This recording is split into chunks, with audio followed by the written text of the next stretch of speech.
let's start this off with some good old-fashioned Persona music.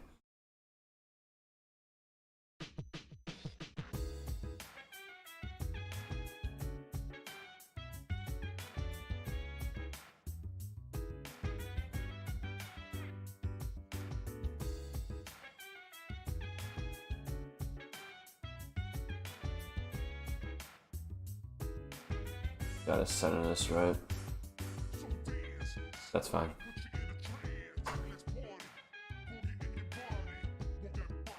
We're good.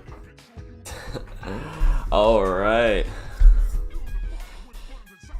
Trying to stream at a different time. I'm just testing it out. Yo, what's up? Alright.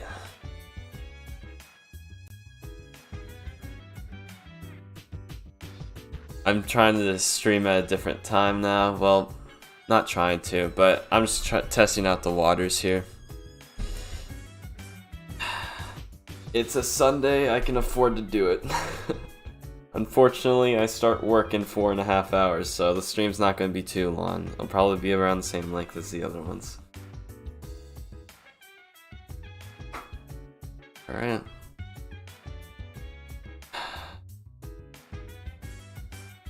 First time find you live. Yeah. It's the main reason why I decided to go live at a different time today. Finished all my homework early, and now I can actually do this shit on Sundays.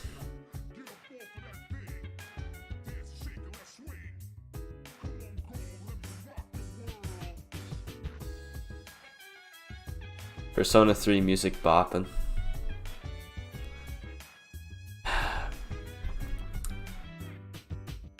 So anyway, we have, for the next chapter, we have, yep, Mortal Kombat at Dusk. Ariel's finally getting to the palace. Great. Fucking great.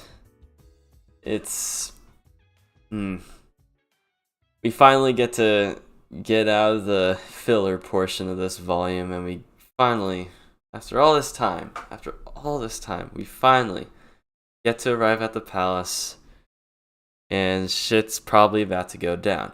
I don't know if like this shit's actually gonna be, you know, eventful, but from what other people have been telling me, this volume is actually one of the good ones. The last volume was a bit hit or miss. It was carried by like slice of life comedy aspects, you know. It was very, I don't know. It was basically very slice of lifey, you know. Nothing too much happened outside of the Orsted conversations, but you know, that helped push the volume along, and now we're actually getting into my least favorite plot of all the Mushoku Tensei, the Ariel politics plot, which is not my favorite plot point of Mushoku Tensei, to say the least. But you like this volume? All right. Right now it has the potential to be good, but I can't call it good just yet. It's eh. So Ariel's at a palace now, so let's try to find something.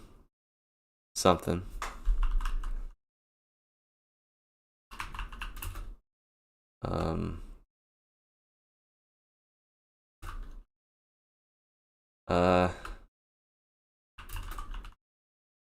don't know.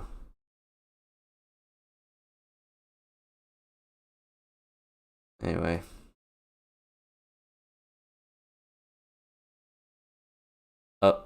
No. Don't move that, please.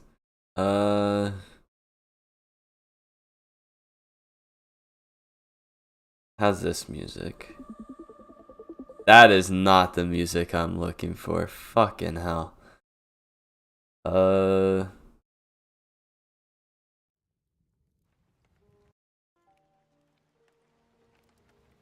Nope.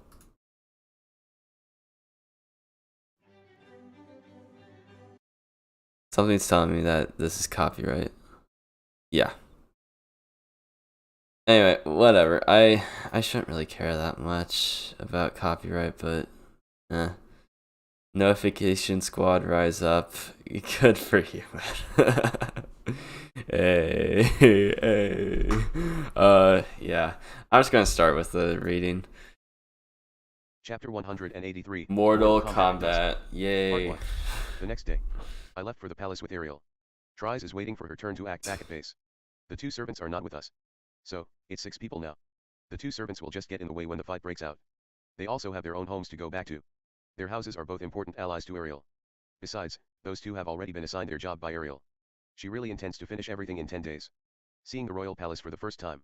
The royal castle of the Azure Kingdom is. I couldn't remember that she was trying to do all this in a short time, but where the royal palace is I located. guess she has 10 the royal days. family Okay. lives, and it's a place filled with palace gardens. I don't really know. Supposedly, the palace is forbidden to everyone except the royal family, but that is not important right now. Volume is a little low. But I have no business with them for now. But today's business is paying condolences to the ill king and make preparations for the venue. There's an interesting thing about the royal palace. No, it might not be that amazing. Since it's this place, it's not so strange for such a thing to be here. Though I say that, I couldn't help but look twice when I see it. A portrait of Perogias. Tell me if this volume one of the 3-line portraits. I raised the unique features of the dragon race are extremely prominent. The beauty of Perogias in the portrait seemed to be exaggerated, making him look 10 years younger than he actually is. Honestly, I didn't recognize it to be Perogias at first. Since I didn't recognize it right away, I looked away from it for a moment. However, because the plate just below the portrait caught my eye, I did a double take. His name is written. Perogias Dola. I'm surprised. I'm surprised because Perogias' portrait hangs right next to the portraits of various Azure kings throughout history. Beside him hangs a portrait of a human race I've never seen before. The main point is to not have my Perhaps because voice Perogias told me, I immediately recognized the portrait. That person is the North God Kalman. And this dragon race that looks to be half human would be Dragon King of I guess. They are the 3 heroes who defeated the demon god. If it was me from before, I might have looked down upon them for not finishing the job. Though, after hearing Orsted's story I won't make fun of them too much. After all, they had defeated the full-powered demon god Laplace in battle. A long time ago, the demon dragon king Laplace was considered as the strongest being in the world, and demon god Laplace is a fragment of that being. That's why these portraits are decorated in such a place. To remember and honor the legend of the hero. He's a great person. Geez, I was even worried about Perogias' appearance at the venue. Now that I see his portrait hanging next to the king's though. You can also read Alright, PDFs, it should be safe. Part 2. It's been 3 days already. The plan was on track. Ariel's venue preparations are progressing smoothly. According to her, the number of nobles who are looking forward to her return is increasing. While being her escort, Ariel introduced me to dozens of the nobility. Honestly, I didn't remember all of their names. The first Prince Gravel and Senior Minister Darius. I haven't been introduced to them yet, but I had the chance to see them from a distance. If I had to describe Darius with one phrase, it would be, he's an old-timer. A fat body, flabby cheeks, and disgusting eyes. With such an ugly figure up close, he looks like a pig monster. When he sees me, he looks afraid. It was as if he's looking at the Grim Reaper. Though I can't be sure based on his look alone. Black Since his reaction is so easy to read, I don't even need to check whether he is as dumb as possible or not. The first Prince Gravel is a normal-looking old man with fluffy blonde hair. He's not a prince in his teens or his 20s like I imagined. The feeling that I get from his 30-something-year-old looks combined with his mustache is a little far away from the image of a prince. But, when I saw him, there was a feeling of I want to work under this person. This is probably his charisma at work. Come to think of it, I've heard rumors that the second Prince Halfhouse lost a power struggle with the first prince, and that he is currently under house arrest. I wonder if Orsted did something about that. Maybe it's because Orsted knew this, he told me not to worry about the second prince. Anyways, the people who backed up the second prince faction had given up on victory, and with any luck, they will flock to Ariel's side after hearing of her return. They seem to help me and Ariel on the venue preparations. Ariel has her own fight. While my opponents are the ones that attack Ariel. We are attacked several times. We haven't caught any big game yet, but assassins were sent on a daily basis. The correct way to Their target has been only Ariel thus far. More specifically, Sylphie who is impersonating Ariel. Whether we are moving, eating or sleeping. We can't afford to relax even during meals and sleep. Also, the real Ariel is wearing a wig and is masquerading as a maid. She eats the plain meals, but still better than that of lower class knights, of a poor maid. So and sleeps soundly in the shoddy bedrooms of the maids. That's the number of assassination attempts is much higher than before, but it's not a big deal since Rudy is here. Yeah. Are Sylphie's words. Although the assassins are small fries, it's good practice for Eris, Ghislaine, and me, although I suffered a shortage of it. If I was alone, I would have struggled a little. Indecisive about whether or not to kill. If I think about it like that. I'm glad that I called Ghislaine and Eris here. Fortunately, an enemy that can beat Eris and Ghislaine did not show up. If it became an all-out war at the venue, it would be a little troublesome. I should be able to handle the North King and the North Emperor if they come at me one at a time. All that's left is the Water God. Sylphie can take care of the rest. Thanks, However, man. if there is another I strong was thinking opponent, about working on may be jeopardized. actual normal video this week. I couldn't manage to contact him ever since we entered the capital. As of late, First of all, but we don't even know if he is in the city or not. I got lazy. Anyways, faith alone won't solve anything. Also, just in case, I want to reduce the number of enemies. Unfortunately. Ariel nods to acknowledge the situation when I consult her. Let's set up a trap. That day, Ariel was talking about something with a noble from the First Prince's faction. The topic is quite vulgar. Because I want to talk about a specific chapter, but it's like... I want to talk about a specific chapter, but it's so weird with Mushoku Tensei because they describe everything in detail. So really, when you're just writing like a analysis piece on a specific chapter, you're really just restating everything that the freaking chapter says. It's very hard to put everything into context, especially with those character reflection chapters. That's the one that I'm specifically talking about. Volume 11, Norn Grey Rat chapter. That's the one I'm thinking about making a video on. That chapter is very descriptive, and it's very difficult to like come up with something to say. Very difficult. I can't think of much, but I guess that's the benefit of like not doing too long of videos.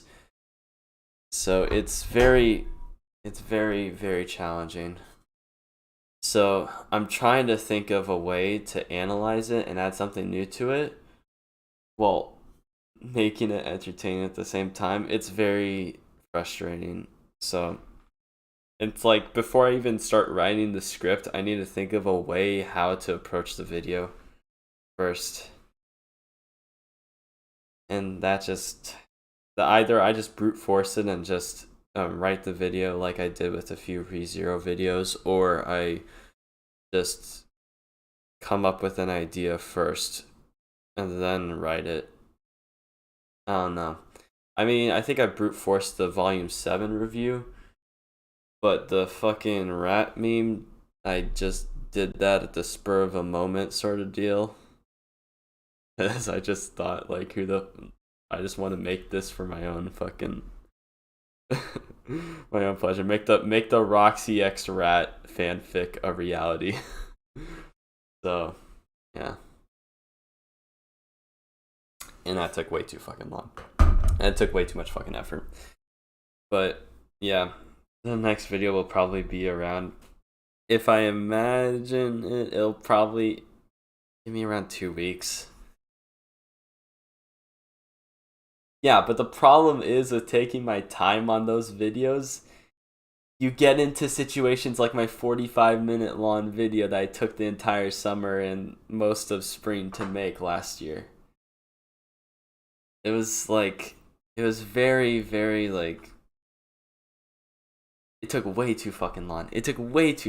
So if I don't like give myself a time restriction, I just go off on that fucking shit, and I don't even make a complete video. Like, cause originally my vision for like the winter 2020 anime video, I was initially planning on like going over anime like Attack on Titan, Mushoku Tensei, ReZero, all of those.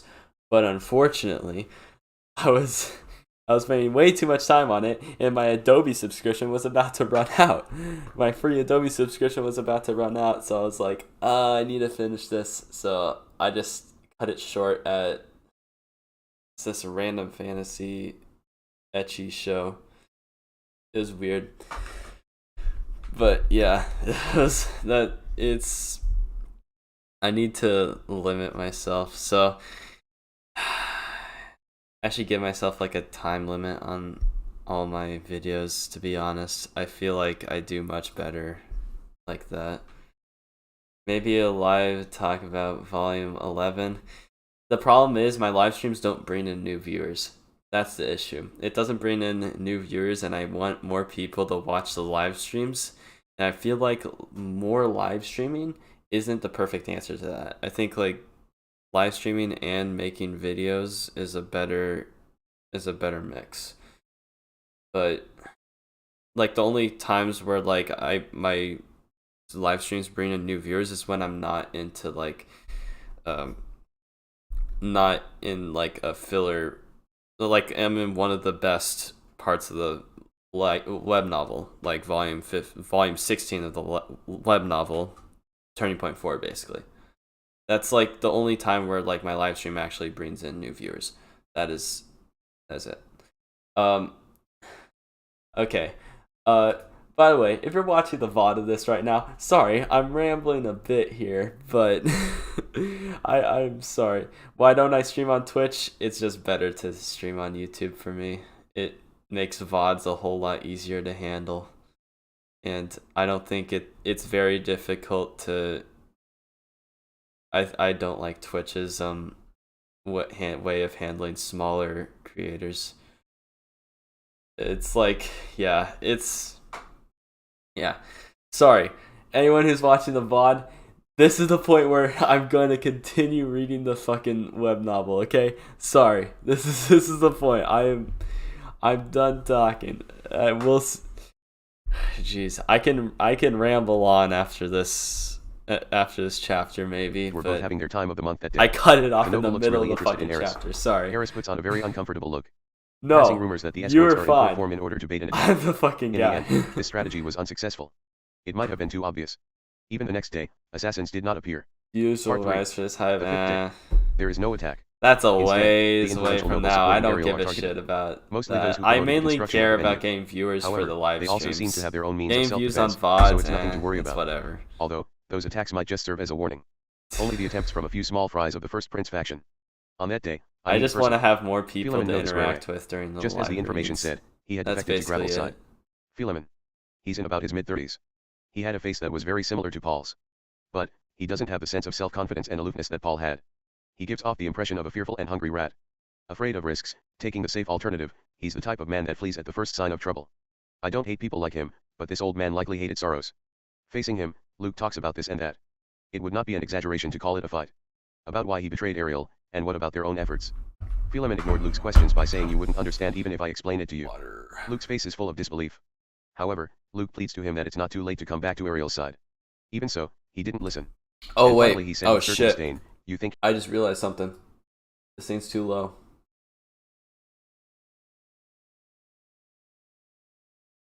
What the fuck? The fuck, dude? Okay, I just realized that this thing's way too fucking... There you go.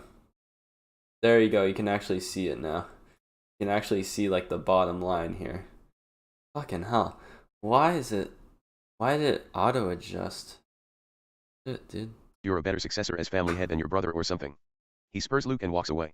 I think it's a terrible attitude.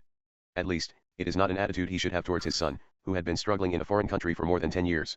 Oh, However, you really like Paul my was also personality? like that once. Oh, that's so sweet. I can understand his pain. Oh, Azura nobles have their own set of morals. Cute. I shouldn't one-sidedly judge them. Assuming that Ariel wins over Luke, and Gravel wins over Luke's older brother. Regardless of who takes the crown, the Notice House will survive.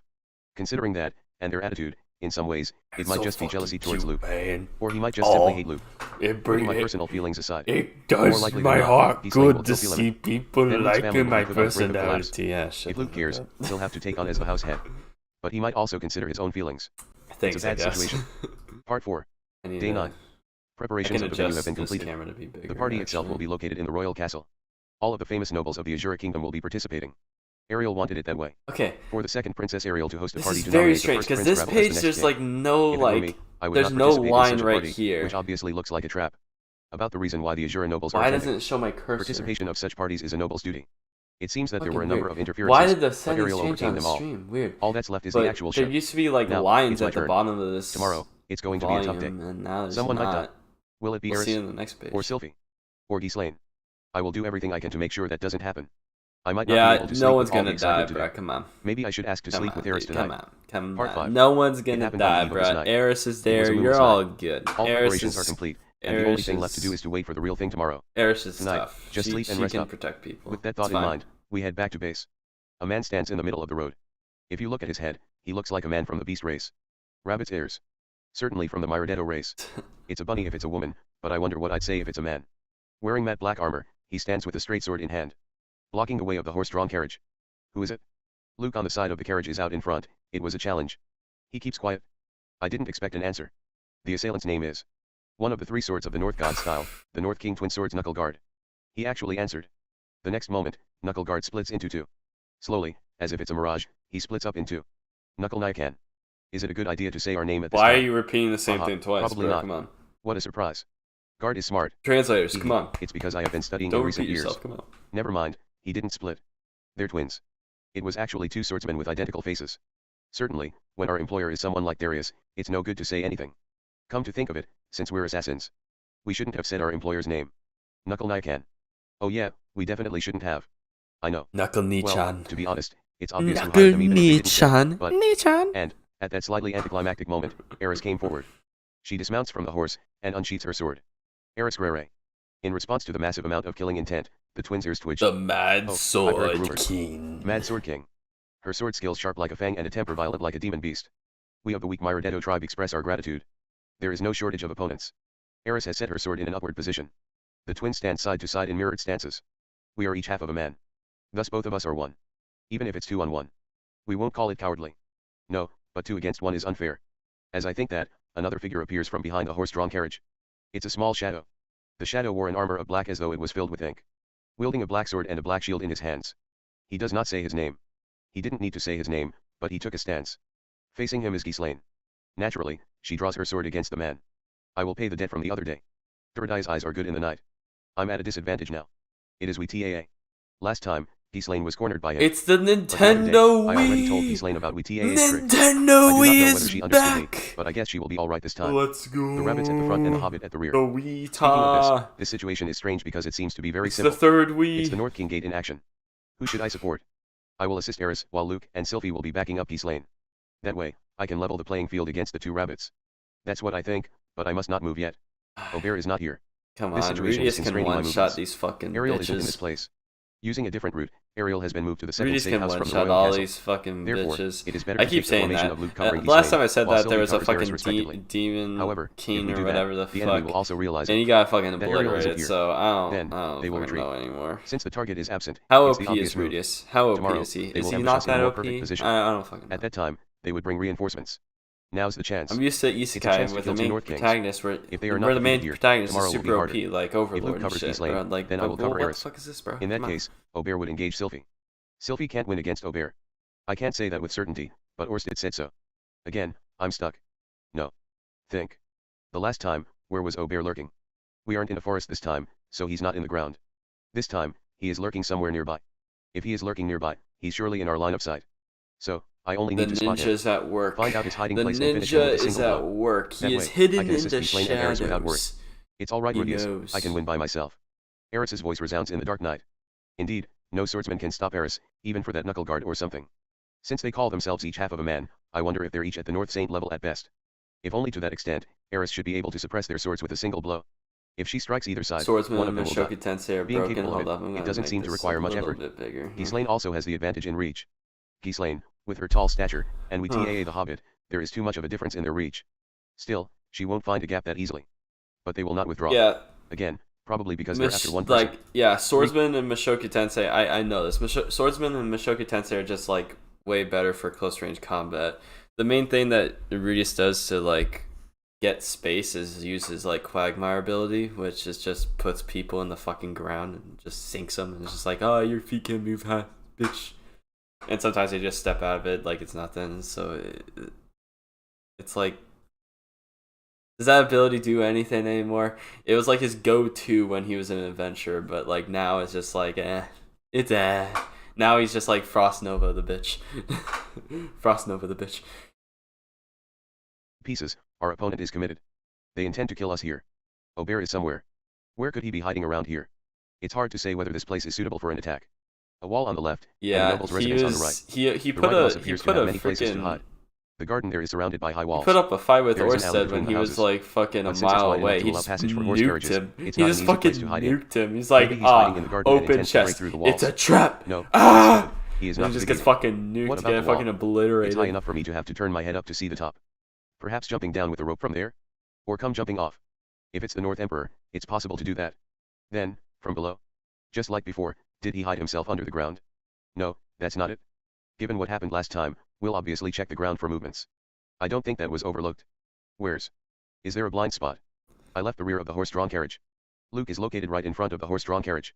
There are only 2 light sources. Torches are equipped on the horse-drawn carriage. Thus I summon the spirit of light.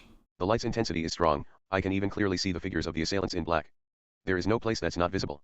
Or still on the wall. He can snipe us with magic from the wall.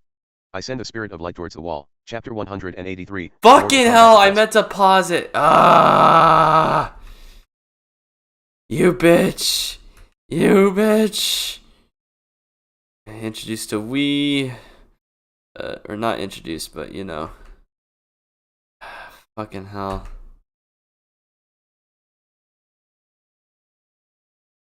I think this is where we were.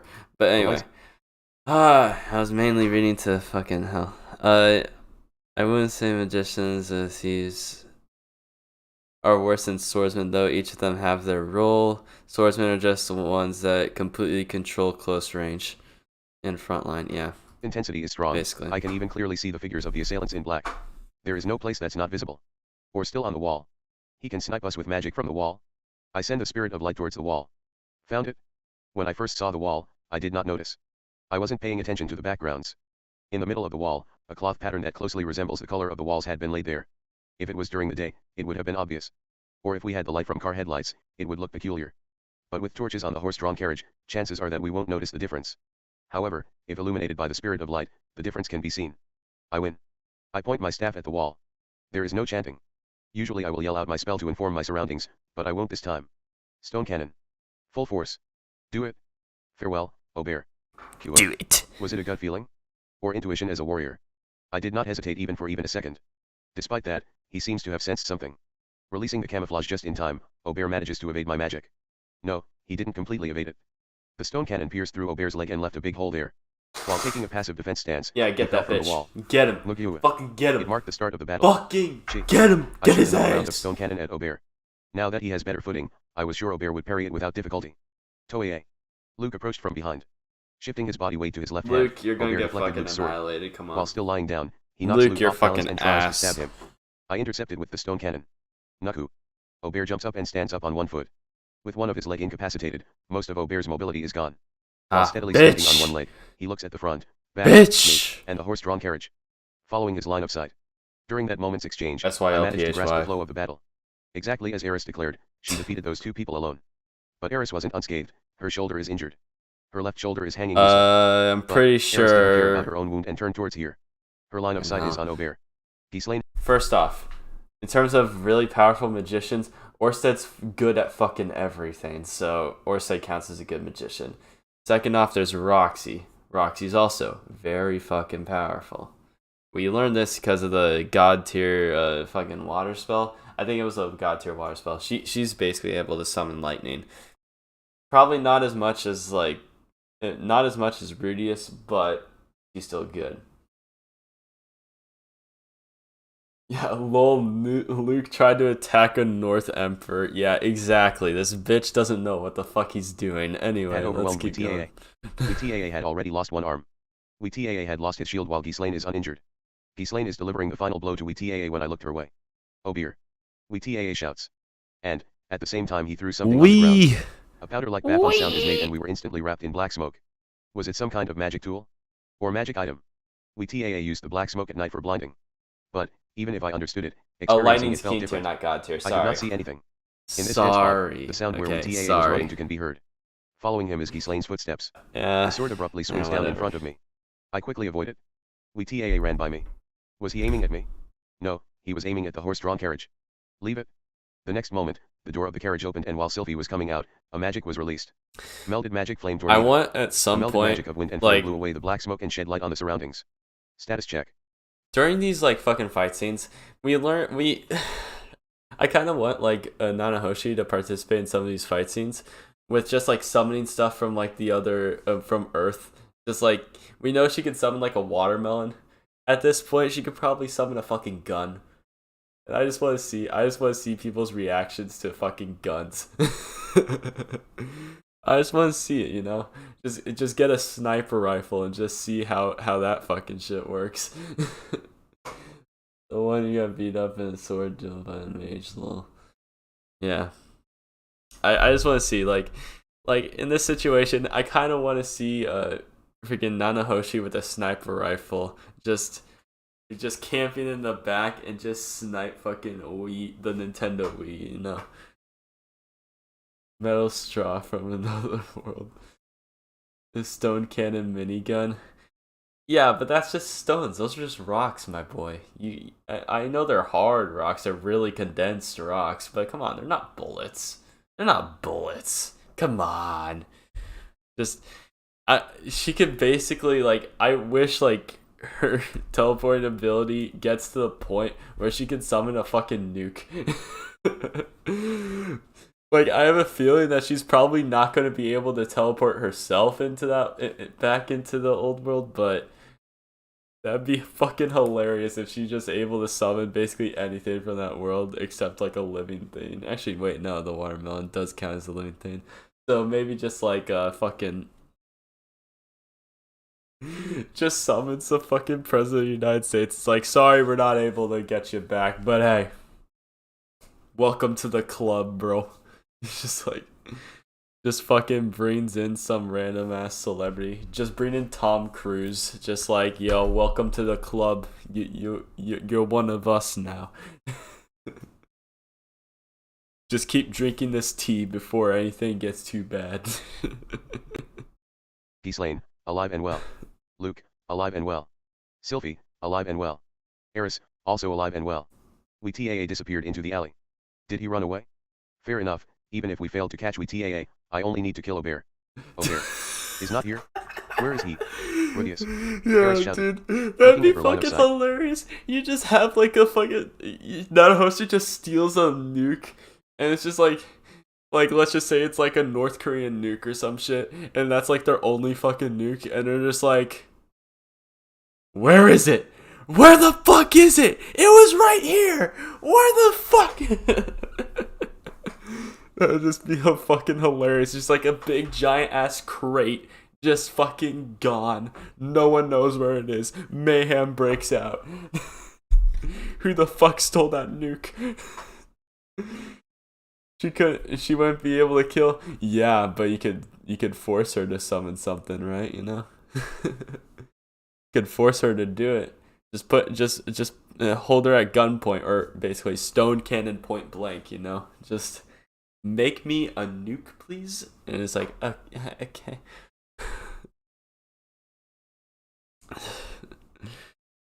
Blink for accent. Just... I doubt she's gonna be OP. I doubt she's gonna be one of those people that fight, but you know, whatever. She's not gonna be an heiress. The wall but, like a cockroach. Yeah. He disappeared into the top of the wall. She's not gonna be like an heiress or a The others cannot follow him. And you can only imagine. Hesitation. We will follow WTAA. The decision was made immediately to enter the alley. Can we catch up? A small part of me thinks, is this the wrong decision? When WTAA fled to the back alley, should I immediately give chase? That guy is missing an arm. His body is out of balance. You cannot run quickly like that. But, since it's North God style, their training might. And, when I stepped into the alley to think, I stopped walking. WTAA is dead. A large hole is agape in his small body, and he fell into a pool of blood. This method of death felt like a déjà vu. I've experienced being killed in that manner. No signs of anyone around. However, I wasn't paying too much attention, but now the Nintendo Wii is dead. Rudeus, you did it. So... Looking back, Eris was there. From the roughly slashed shoulder, Eris shed blood and got sluggish while laughing and grinning. Oh, right. For now, I cast healing magic by touching Eris's shoulder. It is a terrible wound. Although Big you F, sever the tendon. Big F. Seeing you injured like this makes my heart ache. Thank you. A simple thanks from Eris before she turns around. She yelled out after returning back to the road. Rudeus killed the little one just now. At her words, sighs of relief flowed around. I'm sorry, I was a nuisance. No, I know Rudeus obviously did that so he can focus on Okay, Obear, but I know I'm not paying attention at all to what's happening right now, but I just can't get this fucking image out of my head of Nanahoshi summoning shit. Probably the best thing for her to summon is just like random ass textbooks about like tech and shit. Just random physics textbooks. Just random ass physics textbooks to just share with the world. And it's like, here you go. Here's how science works. And then just like, all right, we don't have to use fucking we don't have to summon those fucking light things anymore. Now we could just like just use a fucking flashlight or some shit, you know? You know, but more than likely, she is not going to care about that shit since she doesn't care about anyone else living in that world. So she's probably just going to summon, you know, like a solar panel fucking power generator along with a TV and a video game console. That's probably what's going to fucking happen if she becomes that fucking powerful. Anyway, sorry. When he got attacked by me earlier, but I was a little slow. I also missed a chance, it happens. While talking to each other, we dealt with the corpses. If I had used a different magic, Obear might not had a chance to escape. Alternatively, I should have used Quagmire beforehand to rob him of his mobility. Well, it's pointless to think about it now. I mean, Rudeus is already doing instant, that. A fluid situation. All that matters is that we won. Things said now won't change anything. This time. The North King we TAA. The North King knuckled. I am getting so succeeded in killing 2 people. Actually 3. But we have succeeded in reducing the enemy's forces as planned. Obear had escaped, but I can claim victory here. All that's left tomorrow is the main event. The Incredibles. 3 Swords of North God. Obear of the Peacock Sword. He is skillful using an irregular fighting style, taking advantage of terrain and magic tools. With simple skills and flashy outfits, he was named the Peacock. We TAA of the Light and Darkness. In order to overcome his handicap of a hobbit's small body, he excelled at blinding the enemy. He also has a way to fight even when he is deprived of sight. Dead. Knuckle Guard of the Twin Sword. Dead bitch. Twin Swordsman. To overwhelm their opponents with a mirror-like combination. 2 people as 1. Dead. 4 in all, the 3 Swords of North God. Chapter 184, Ariel's Battlefield. Well. The party is held in the royal castle. In one of the halls that was made for large-scale parties. A long table. The seating arrangement is predetermined. Suck. They just got their asses beat. In only 10 days. With all the preparations complete, the only thing left is to welcome the guests. I steady my resolve. As members of the entrance staff, Eris and I stand guard near the waiting room entrance, keeping an eye out on the attendants. The waiting room is not particularly small. In fact, there is a buffet party here. I don't know, she just Those who have a look of expectation. PS5. People who held an expression of anxiety. Such people had arrived it was for at a the venue good early. cause. They're in the waiting room. What will they do after they hear Ariel's story today? Or what kind of response for support in the Grabble faction will result from it? The outcome of this story amuses them. They're just here for the entertainment. There's not a person of note in the midst. They have less impact in either case, merely small fries. The first big fish appeared somewhat late. Philemon noticed Rere. He is accompanied by his escort and eldest son. He has the eyes of someone who's likely to curse me who is at the entrance. And told me. Fun, did you think that you can return to the notice house now, after abandoning it? It was an unexpected question. I've never even thought of that. That much should be obvious, and don't think you can throw that Grere name around willy-nilly. Oh, yes. After speaking those prearranged words, Philemon made a short appearance in the waiting room. Before disappearing into a private room reserved for the upper nobility. What was that about? Eris is angry. Come to think of it. Some time ago, when I was in Eris's house, I was told to keep my head down as well. Well, back then I never thought much about that. What if the house call bowed his head to Notorious, but notice? And what if I was the home tutor for someone on Notice's side instead? Those people would probably want to keep me down. Just as well. Indeed, Philemon is the younger brother of Paul, and thus my uncle, but he will be killed by Ghislaine later. Since he's an asshole to me, that won't hurt. Starting with Philemon, the main stars of this party appeared one after another. Parents and 2 attendants from Trice's house also came. Then the rest of the 4 major lords. Euros, Zephyrus, and Boreas. Boreas' current head. What was his name again? Is it Thomas or was it Gordon? I remember it being the same name as a certain locomotive train. 1. Ah, that right. It was James. He also brought his eldest son along. As for the face, I guess he is more like Sorrows than Philip. He also has a stocky figure. But his face was considerably haggard. According to Ariel's story, he resigned his ministerial desk job, and seems to have become a lord. As a lord who lost his territory, I heard that he has been in a considerable predicament. Still, it takes more than that to crush the house. Unfortunately, I'm not paying attention Perhaps because the land remains even though the territory is lost.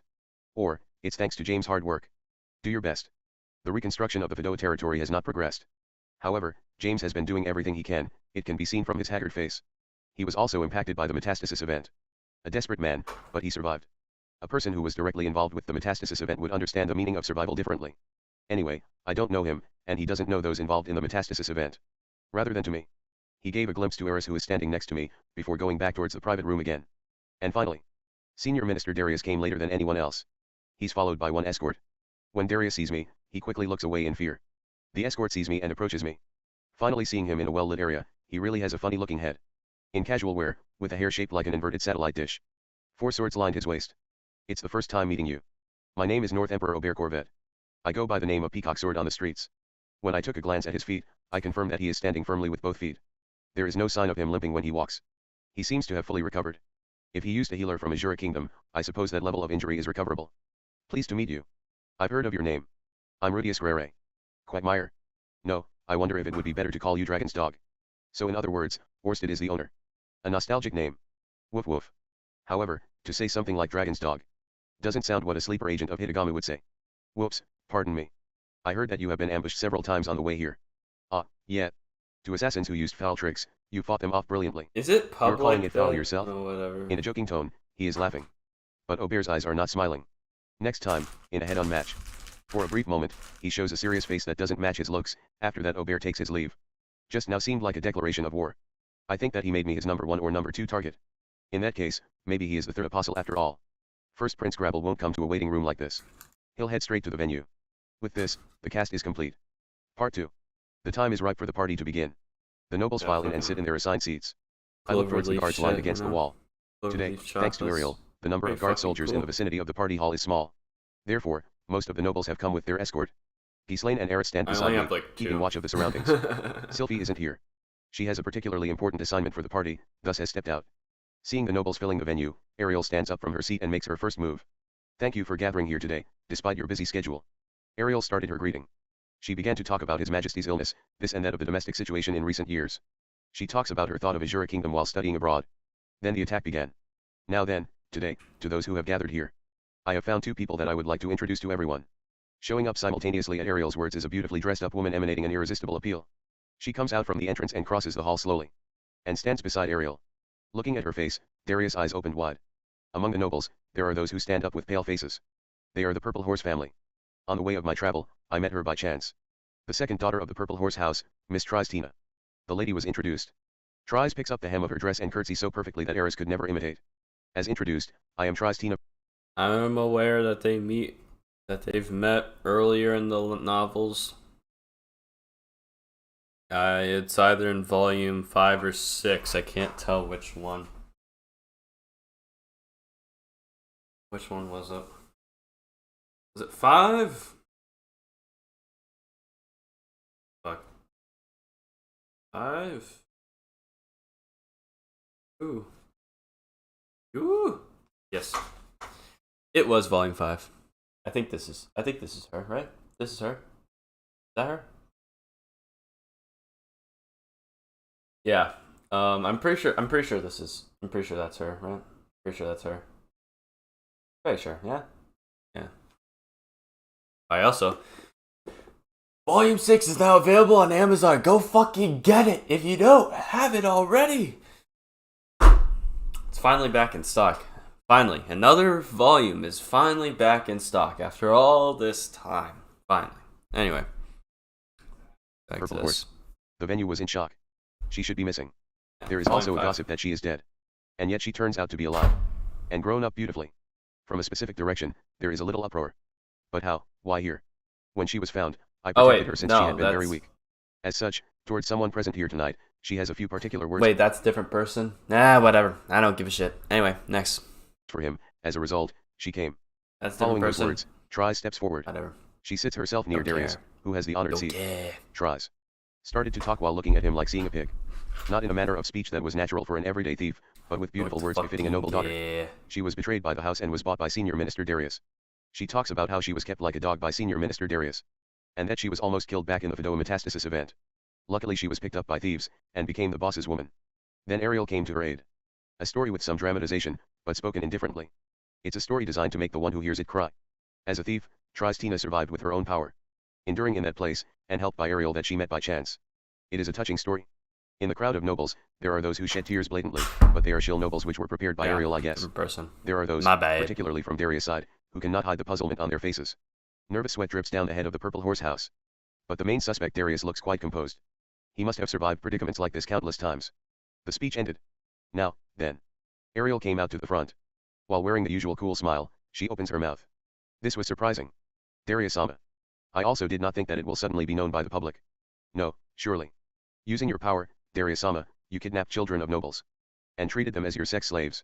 Ariel's tone suddenly heats up. Denouncing Darius, with her pounding-like voice.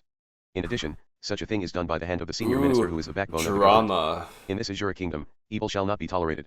There will be no excuse. Darius made a sound of plates cracking with a snort and laugh. He stands up slowly. Ariel-sama, isn't your joke a bit extreme today? As he says that, Darius directs his eyes to Tris like an old friend. And to bring a woman, whose origin is not certain, to be passed off as a child of the Purple Horse House. No, for this Darius who will not stand for such a rumor to be spread about him, it is the first time being told a lie like that face to face. While laughing, Darius looks around his surroundings. Tries as a fake, he gestures to those around for support. So Darius-sama, you said that talk just now was a lie. Exactly. But, allow me to question Ariel-sama. If this lady Tries Tina is really a child of the Purple Horse House, can you prove that? Tries Tina. In Ariel's word, Tries Tina took out something from her breasts. It was a ring. A ring with a beautiful purple gem. On the jewelry, there is an engraved horse. This is used for someone from the Purple Horse House to prove kinship. The picture of the horse engraved on amethyst. Even with such evidence, there is no change on Darius's face. Rather, he has a more disgusting smile than earlier. I see, I see. With that thing, she is certainly a child of the Purple Horse House. With disgusting eyes, Darius looks at Ariel and tries while licking. And, there is something I wish to say. Darius laughs. Oh dear. The other day, Miss Tries Tina from Purple Horse House had been discovered. Discovered. Ariel tilted her head. Everyone also remembers about the operation in the royal capital earlier this year. The roundup of the bandits that plagued the royal capital. At that time, she was found. Miss Tristan's corpse. A month before. So that means he was ready. Of course, it seemed to have been washed away in the city already, so it's difficult to authenticate someone with the ring. But, on Tristan's body, there is a characteristic known only by her family. The feature is, on the chest. She has a birthmark in the shape of a crescent moon. That is a lie. That shouldn't be the case. There is no such birthmark on Tries Tina. There shouldn't be. At least, that's what I thought when I saw her in a more revealing outfit. Isn't that right? The current family head of the Purple Horse House, Freydis Purple Horse Dono? But even if it's a lie, there is no way to confirm it. Now the Purple Horse family head is speaking to Ariel, to confirm it. That's if what I Tries is believe instructed so, yes. to show the birthmark, there wouldn't be anything there. What are you going to do? Ariel. Do you have another card up your sleeve? Such as giving her 7 wounds on chest beforehand too. Although she's still composed, I wonder if she's flustered on the inside.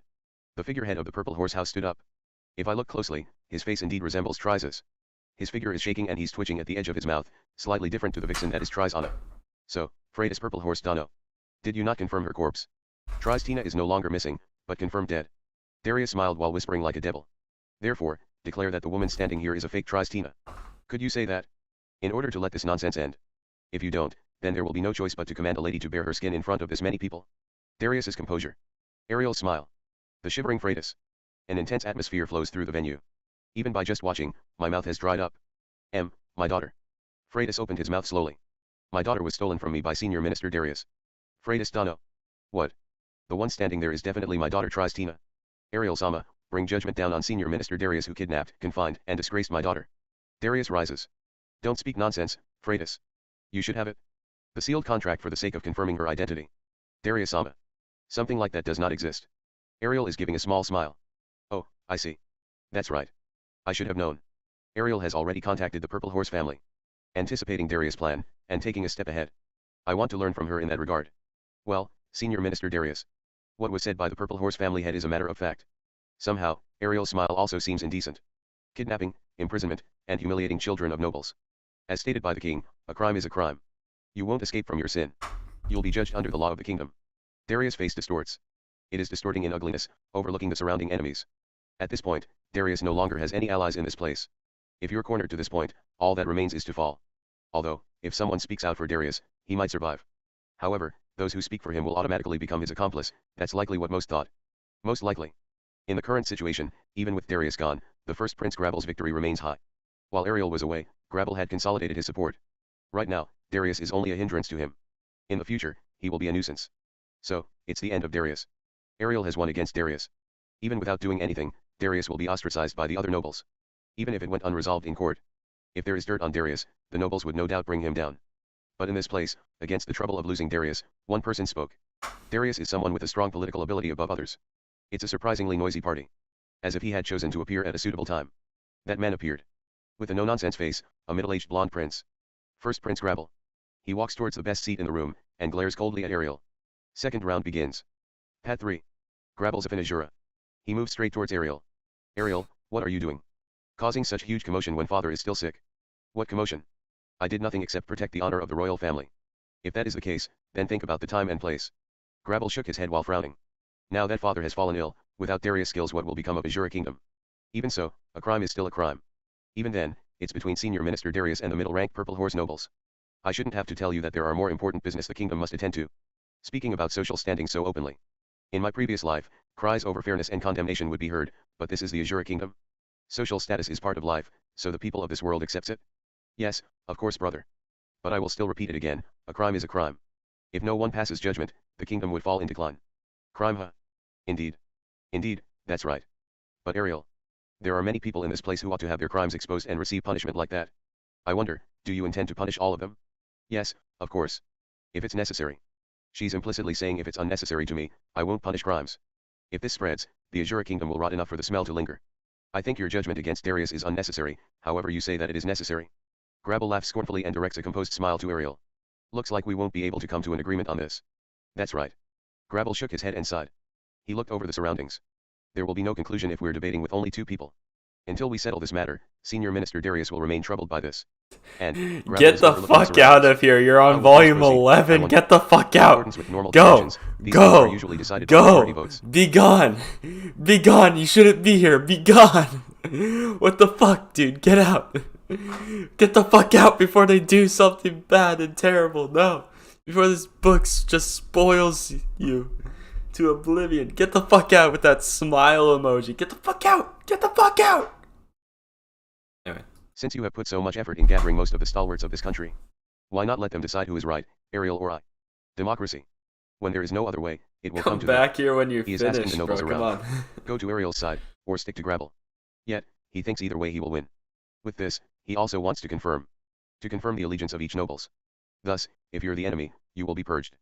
The nobles were not in turmoil or anything. They thought that someday this moment will eventually come, in the near future as well. Or maybe it has already happened once between the first Prince Grabble and the second Prince Halfhouse. Regardless, the nobles have to decide. Now, in this place, you can either go to Ariel's side, or you can join Grabble. It is not a place where they could keep their allegiance a secret. They will choose who to support face to face. Looking at the situation of this opportunity to make a decision, Darius sank. For Grabble's faction, it is a big blow. However, for the Grabble faction, a number of influential people still remain. Two of the four great local lords, Notus and Boreas. Besides them, several upper nobles are aligned with Grabble. If you look at the strength ratio, Grabble will most likely win. Very well, brother. But, before that, I would like to introduce one more person to everyone. What? Ariel sent a signal with the snap of her fingers. To Servant Elmore, who was outside at the terrace, that in turn sends a signal using the ring. The next moment, along with a roar, a pillar of fire rose up from one corner of the castle. Intermediate fire magic flame pillar. While scorching the walls of the castle, the flame that has been amplified to maximum power with chantless magic rose towards heaven. It goes without saying that was Sylphie's doing. What? Oh. No way. The nobles saw the fire go up. But, they weren't surprised at it. Because magic at this level can be seen as much as you like in the royal capital. What they saw was behind it. There was something which you could definitely not see as much as you wanted in the capital.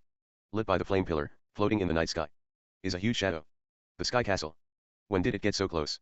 The Sky Castle, Chaos Breaker. A majestic castle steadily approaches at a steady speed which inspired fear. Flying so low that you might think it would collide. All of the aristocracy trembled when they gazed out the window. It stopped. Just above. Directly above the royal castle Silver Palace. Everyone's shitting their pants Silence. right now. Even so, I wonder how Perogias will descend. What No the way. fuck? There's no way he'll jump from that height. No, come to think of it, he knows how to perform teleport and summoning magic. If it's simply to teleport below, he can do it. No way. Did he come? That, no, but. And, someone muttered. With looks of excitement on the nobles, forgetting the earlier tension, they were looking out the window. Servant Elmore stands in front of the door squatting. Or not a seat of honor. Although some nobles wonder, nobody is able to answer the question. Before long, footsteps can be heard. The footsteps of a single man. But among the entourage of escorts of the nobles, some have detected more than one presence. 13 in all. Those that realize this begin to tremble. Just like in the legend. The footsteps stopped in front of the door. He has arrived. With Elmore's word, some gasped. Then, the door is opened. The air in the room changed. Wearing a white cloak, a silver-haired, golden-eyed man appears. His appearance is slightly different from his portrait, but with the overwhelming presence, that person has appeared. He led 12 attendants. Horror, fear, respect, and longing. While receiving a variety of feelings, he proceeded into the venue. And, going to the place of Ariel and Grabble. The 12 familiars split into two teams consisting of 6, they moved to the end of the hall. Group 1 is standing in escort of Ariel. And the other stands as escort of Darius, next to Aubert. Silveril, who has changed her dress, comes next to me. I can't tell by looking at her mask, but today she looks like she's in a good mood. I'm very pleased with your invitation today. Ariel and Mayazura. Have I arrived a bit late? No, there is a saying that the main actor always comes late. Perogias laughed happily. Ariel also put on a big smile. Grabble is taken aback. And looking up at the tall Perogias, his eyes widen. Everybody, let me introduce him. One of the 3 heroes who defeated Laplace, he is the armored dragon king, Perogias Dolasama. Perogias did not bow and sends a glance at the surrounding. The surrounding nobles stand up in panic, kneel, and bow. I am Perogias. Y'all Like bitches, you bow to me. Perogias is great. Possibly more so than the current king. Enough to make you think so. Well, everyone. Raise your head. Tonight, I am just a guest. Although for a brief time, we'll be sitting beside one another. There is no need to humble yourself so much. Hearing his command, the nobles still in a daze, returned to their seats. At that point, Perogias raised his voice, saying, "What's this?" Among the seats reserved for the nobles, there are 3 vacancies. 3 lined up starting from the seat of honor. 3 people standing up. Ariel, Grabble, and Perogias. Oh, this is confounding. There are 3 empty seats. Well, Ariel and Mayajura. Grabble's a Finajura. Where would it be best for me to sit? Grabble has his breath taken away. Voices like the nobles swallowing their saliva can be heard. This is a farce. Not just me, everyone knows. Who Perogias called out to. With this timing, he called out to them. That is. Of course. Please sit at the highest ranking seat. Grabble said so in a trembling voice. He could not help but say so. He is choked by Perogias' presence. Even though Perogias does not have the power to choose the king. Well, instant win for Ariel. Perogias is Why there. would they need to yield to him? We're all People good. To point that out had originally been in this place. But they weren't here now. They existed in a physical sense, but thinking of their own positions, they hesitated to open their mouths. The nobles had noticed. Why Darius has been accused immediately before this farce? Perogias said. Without being interrupted by anyone. No, I have been away from this country for too long. I can't allow myself to steal the seat of the king of the next generation. Perogias pushed Ariel's back. While being referred to as the king of the next generation, he pushed Ariel forward. Ariel. You will take that seat. I'll allow myself to sit adjacent to you. At that time, the nobles who are in this venue has realized it. The king of the next generation would be Ariel. Part 4. Ariel is victorious. I suppressed Aubert. She suppressed Luke on her own. We suppressed Darius using Tries.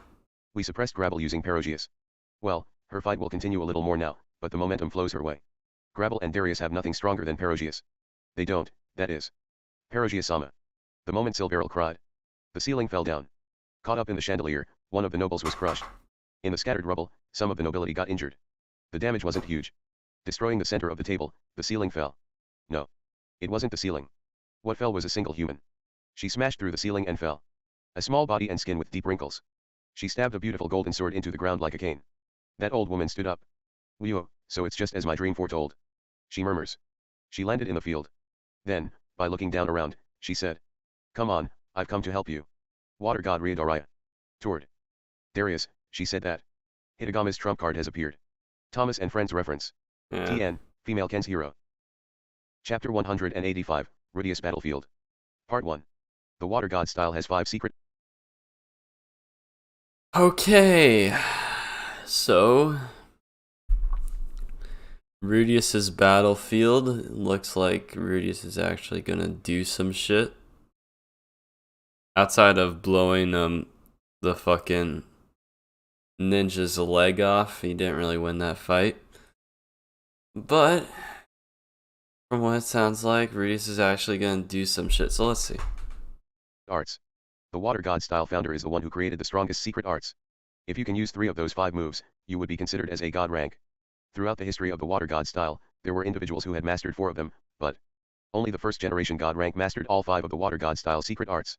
Water god Ryudaraya was one such individual, having mastered 3 of the secret arts. She is an old woman. Her prime is long past, her abilities are degrading with age. Regarding this, there is a bit of uncertainty. About why has she retained the title of Water God? She was chosen for teaching swordsmanship in the Azura Kingdom for many years. She has not named a successor even after a dozen years. Why does she continue bearing the title of the god rank of Water God style? Is it because she has exceptional talent? That much is true. The Water God Ryuda is unmistakably a genius. Enough not to be inferior to any of history's water gods. But, be that as it may, she doesn't have so much talent that she'd win over old age. So is it that there's no other talent left? That's not the case. Currently, there are several individuals who have mastered 3 of the secret arts of the Water God style. But why didn't those few consider taking over Ryuda's burden as god rank in Water God style? They weren't suitable for that, said one with Emperor rank in Water God style, entrusting that position to Ryuda. Why? That's because Water God Ryuda used the 2 most difficult of the 5 secret arts. By combining those 2 mystic arts, a phantom art is created, which could be called a 6th secret art. Deprivation Sword Kingdom. She strikes from a single stance, be it a swing striking down, up, left or right.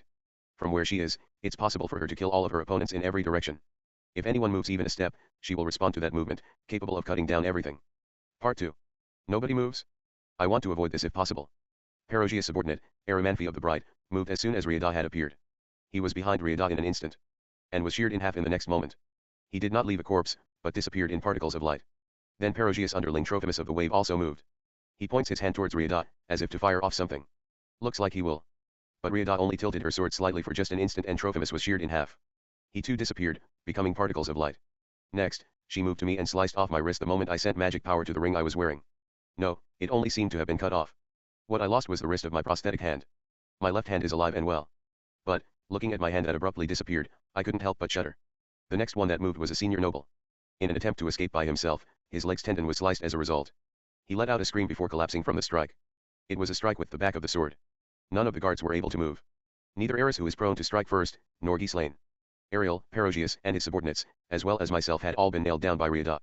Everyone in the room was aware that they were in Riada's range. They understood that if they took action, it would result in an instant death. It doesn't seem that anyone dares to move. Well, Aubert. When Aubert was called, he was stiff. Even a swordsman of his level cannot escape from Riada's pressure. Why are you here? Ariel, Perogias, and Quagmire, right. Hurry up and take their necks. Aubert alone was able to move. He sent a puzzled look to Riada. Me? That's right. Who else will do it? But. At that point, Aubert glanced at Eris. Looking at it with a sidelong glance, Riada spat with still eyes. It is no good that Eris is among the enemies, huh? Whether the attack in the forest, or on the street at night, you did a half-hearted job. Even a coward like you wants to act swordsman-like in front of your disciple. Everyone held their position while Riada was bad-mouthing them. Why do you think you were hired for such a high price? Is it so you could just take the money using your prestige as a North Emperor, lose 2 of your disciples, and watch your employer die without being able to do anything? Weren't you a more underhanded person? Yeah. Aubert made his move. With the sword in the right hand, he joined the party. Heading toward Ariel's direction. This is bad. I have due to something. I can't move. I have what should due I do? to something. This is one of Hitagame's pawns. With only one god rank from Water God style. I have to do. I had heard of the counter for the Water God style from Orsted. I listened to his explanation carefully. It's to take action so that it doesn't come to this. Fucking hell. Run away out of your sight before you see the Water God style. Then take a stance. Either behind or ahead of them is fine. Even above or below works. Run away while you still can. Even though I was told that. It has come to the situation. N.A. This. Suddenly, the security of the castle entered the room. Knights in armor. No, that silvery armor. Apprentice knights? P, put away your sword. Don't move. Riada's shout stopped the knight apprentices. However, there was one apprentice who didn't listen, proceeding further in. Walking a few steps in this pressure, that person removed her helmet. Emerging from under the helmet was the face of someone I'm familiar with. Water King Isolde Cruel. Why is she here? There shouldn't be a single knight guarding the castle today. Is this Darius's doing? In anticipation of such a situation, did he station the apprentice knight? Or was this just a coincidence? Honored master, what on earth is going on here? Oh, is it Isolde? Using the secret arts at a place like this? Yeah, I'll explain. Today, Water God Riada and North Emperor Aubert shall begin their rampage. Page. While Isolde frowns upon hearing that, Riada continues her words. Let's see. Both of us here had conspired with the kingdom of the Dragon King. Blinded by huge amounts of gold, we tried to assassinate officials of the kingdom. Ariel is brutally murdered, then the murderers are killed by an apprentice knight who was present at the time by some chance. Isolde Cruel becomes a hero, and Water God style survives. Starting with a laugh, Riada saw the first prince. Yeah, isn't it a good plot? I should have become a writer. Make it happen like that, Grabble boy. Did I just hear something stupid, esteemed master? Trying to step forward, Isolde's legs are stopped. Perhaps in Riada's excitement, she caught Isolde in her area of attack. Hurry, Aubert. What? Are you worried that the North God style will lose its social status? Don't screw with me, I'm cleaning up your mess. It's too late to step down now, calm yourself. Aubert shook his head. He picks up his sword, and turns around to Ariel. But, he shakes his head in hesitation. He is at a loss. What are you doing, Aubert? Kill Ariel now. And that whore over there as well. Darius' cry resounded. He also included tries. For Darius, it's not only Ariel's death that is desirable. If evidence remains, even after Grabble becomes king, he might still be in trouble. Don't worry about what happens later. I'll do something about it. Hearing the cry of Darius, Aubert seems to have regained his resolve. Looking a little bit different, he continues walking to Ariel's direction. Oh, this is bad. This situation. Is it already checkmate? Eris is trying to move. For better or for worse, she tries to escape Riada's barrier. Eris, it's useless. But. Please, stop it. Then, what do we do? I do not want to see a situation where Eris dies. But what will I do? What should I do? I do not know. What if we move all at once? No, that's no good. It's not a skill that could be broken so easily. I assume, regardless, we're too far apart to coordinate the attack. What about Perogias? He has not moved since earlier. No, he's looking at me with a bored face. A face that seems to say, what are you going to do about this situation? Even though his 2 subordinates are dead, he doesn't look agitated at all. Could he have something in store? Or is he relying on something? No, there is no such free time. Aubert is trying to kill Ariel right now. No choice. There is no choice but to move. I will attack both Riada and Aubert at the same time. I will use electric magic. I will be injuring the surrounding people near me. It might not be able to completely defeat them, and I might also get incapacitated if I use lightning. Plus, water god style can evade even magic. The success rate is low. Rudeus. Let's do it. Seeming to have noticed my fingers' movement, Eris gave me a signal with her eyes. We'll die together. Sylphie, please pick up my bones later. And, at that time, a jolt passed through the core of my being. This is. Aubert's body starts to tremble and stops moving. Rudeus' forehead starts to sweat profusely. No, it is not just those two people. In this place, most people have begun to tremble and jerk their bodies. Even though the world stopped moving from Rudeus' pressure, their faces turn pale and shiver. So he noticed. Ah, thank goodness. From the ring a little while ago, magic seems to have properly gone through. Damn it, I give up. Darius, I wasted too much time talking. Is just chilling. What's going on? This cold air. Change of plan. Aubert, it's bad, but can you take Darius and flee from this place right now? Aubert is puzzled at Rudeus' words. Why Darius? Instead of first Prince Gravel? Ma, even an old lady like me won't forget her debt. Nah, Rudeus, don't let them leave. Hurry. At this rate, regardless of friend or foe, everyone will die. At her words, Aubert thought for a moment, then nodded. Grasping Darius's arms, he dragged his heavy body, taking him away. This way. No. Ooh, yeah. Aubert fled in a direction differing from the entrance the apprentice knights came from. No one can stop them. Tied down by Rudeus, I cannot move at all. Silence envelopes the area. Whew. How far can they escape? If I knew about this earlier, then perhaps I wouldn't have come. Why? Someone asked this question. It was Ariel. Even in the face of death, her complexion hadn't changed. She seems to question why Rudeus is helping Darius. I also have doubts in that regard. Everyone's noisily asking why. Come on, this isn't something unusual. Rudeus has a pleasant look. It's a story of when an old woman was just a young girl. Praised as a genius, the ecstatic girl beat up a noble of the same age at a dojo. And received retribution after. Outnumbered and surrounded by a crowd, she was knocked down in an instant. Just when she was about to have both her hands the life of a swordswoman cut off, and turned into a Daruma, she was rescued. By a single noble boy who was higher ranked than those nobles. What? It was Darius. She became a water king and was selected to work as a fencing instructor. When she tried to give her thanks then, he'd become a fat and sly man with a twisted character. He didn't remember me, either. I sure felt let down. After all, I thought that even if his face was bad, he was a boy with a straightforward, righteous character. Maybe, if I could meet that person. I've even thought some maiden-like things. Rudeus has a distant look in her eyes. Remembering the illusion that she thinks she can now move on from. Well, it was an end to the girl's first love. But well, I didn't resent that, I just needed to repay my life's favor. Rudeus said. In few short words, in such a short time. A confession towards no one in particular. Honestly, I also had forgotten about it. But, on the way back to Azura, there was a sudden revelation in my dream. If I came back to the royal palace as a water god-style instructor, I could return the favor of that time. So it was Hitagami. And now, a man opposing Hitagami is coming towards us. While, unfortunately, his presence poured overwhelmingly, one man is running through the castle at great speed. Aubert will probably run in the opposite direction of that man. They do not have the power to detect his presence, but he understood somehow. Aubert is a person sensitive to such signs. It's funny. Even though he had completely forgotten about it long ago. But at this age, it no longer matters anymore. By removing the feeling of love, it becomes a whole new feeling. It becomes a feeling to repay the kindness of a lifetime. Then Rudeus opens her eyes. He seems to have arrived. The front door opened. A lone man entered. Hi. Everyone is overcome with fear from seeing his figure. Some leaked, while others collapsed on the floor. There are those who are hostile too. However, everyone here holds a similar thought. I'll be killed. Silvery hair and golden eyes. A lone man with a dangerous, frightening face. Orsted stood there. Long time no see. Did you come to perform the final rites for this old lady's short remaining life? That's right. Because you're an apostle of Hitagami. Apostle, huh? So you let me go the previous time because I wasn't one then? My, in my last moments I'm going to have to fight an unbelievable opponent. Locking gazes, Orsted approached Rudeus in a straight line. Yeah, there was no hesitation. Deprivation Sword Kingdom. Goodbye. Rudeus' body blurred. Her sword was never at a fixed location. Every time Orsted took a step, golden flickers flew out from the sword. With sword flickers leaving an afterimage, Rudeus and Orsted are tied with a thread of gold. All sword flickers has been defended against. Sparks are scattered around Orsted. He repelled those sword blows with his bare hands. 1 step, 2 steps, 3 steps. The number of sparks increase with each step. Orsted still does not stop. He reached the front of Rudeus' eyes in no time. It's an instant W, yeah. And all too soon. Very anticlimactically, Rudeus' chest had been penetrated. By Orsted's transparent hand, Rudeus is donuts! He was discarded like a rag. Gee grandma I sold, he cried, and the killing intent vanished. But, as if time stood still, no one made a move. What just happened? No one understands it.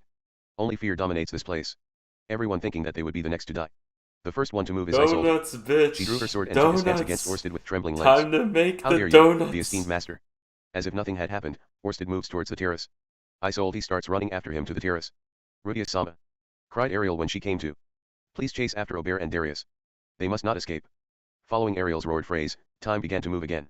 Selfish nobles started to flee with their escorts in tow. 3 people. Ghislaine, Eris, and I ran out of the room and chased after Darius. Are you, Rudy? What happened? Sylvie came over as well.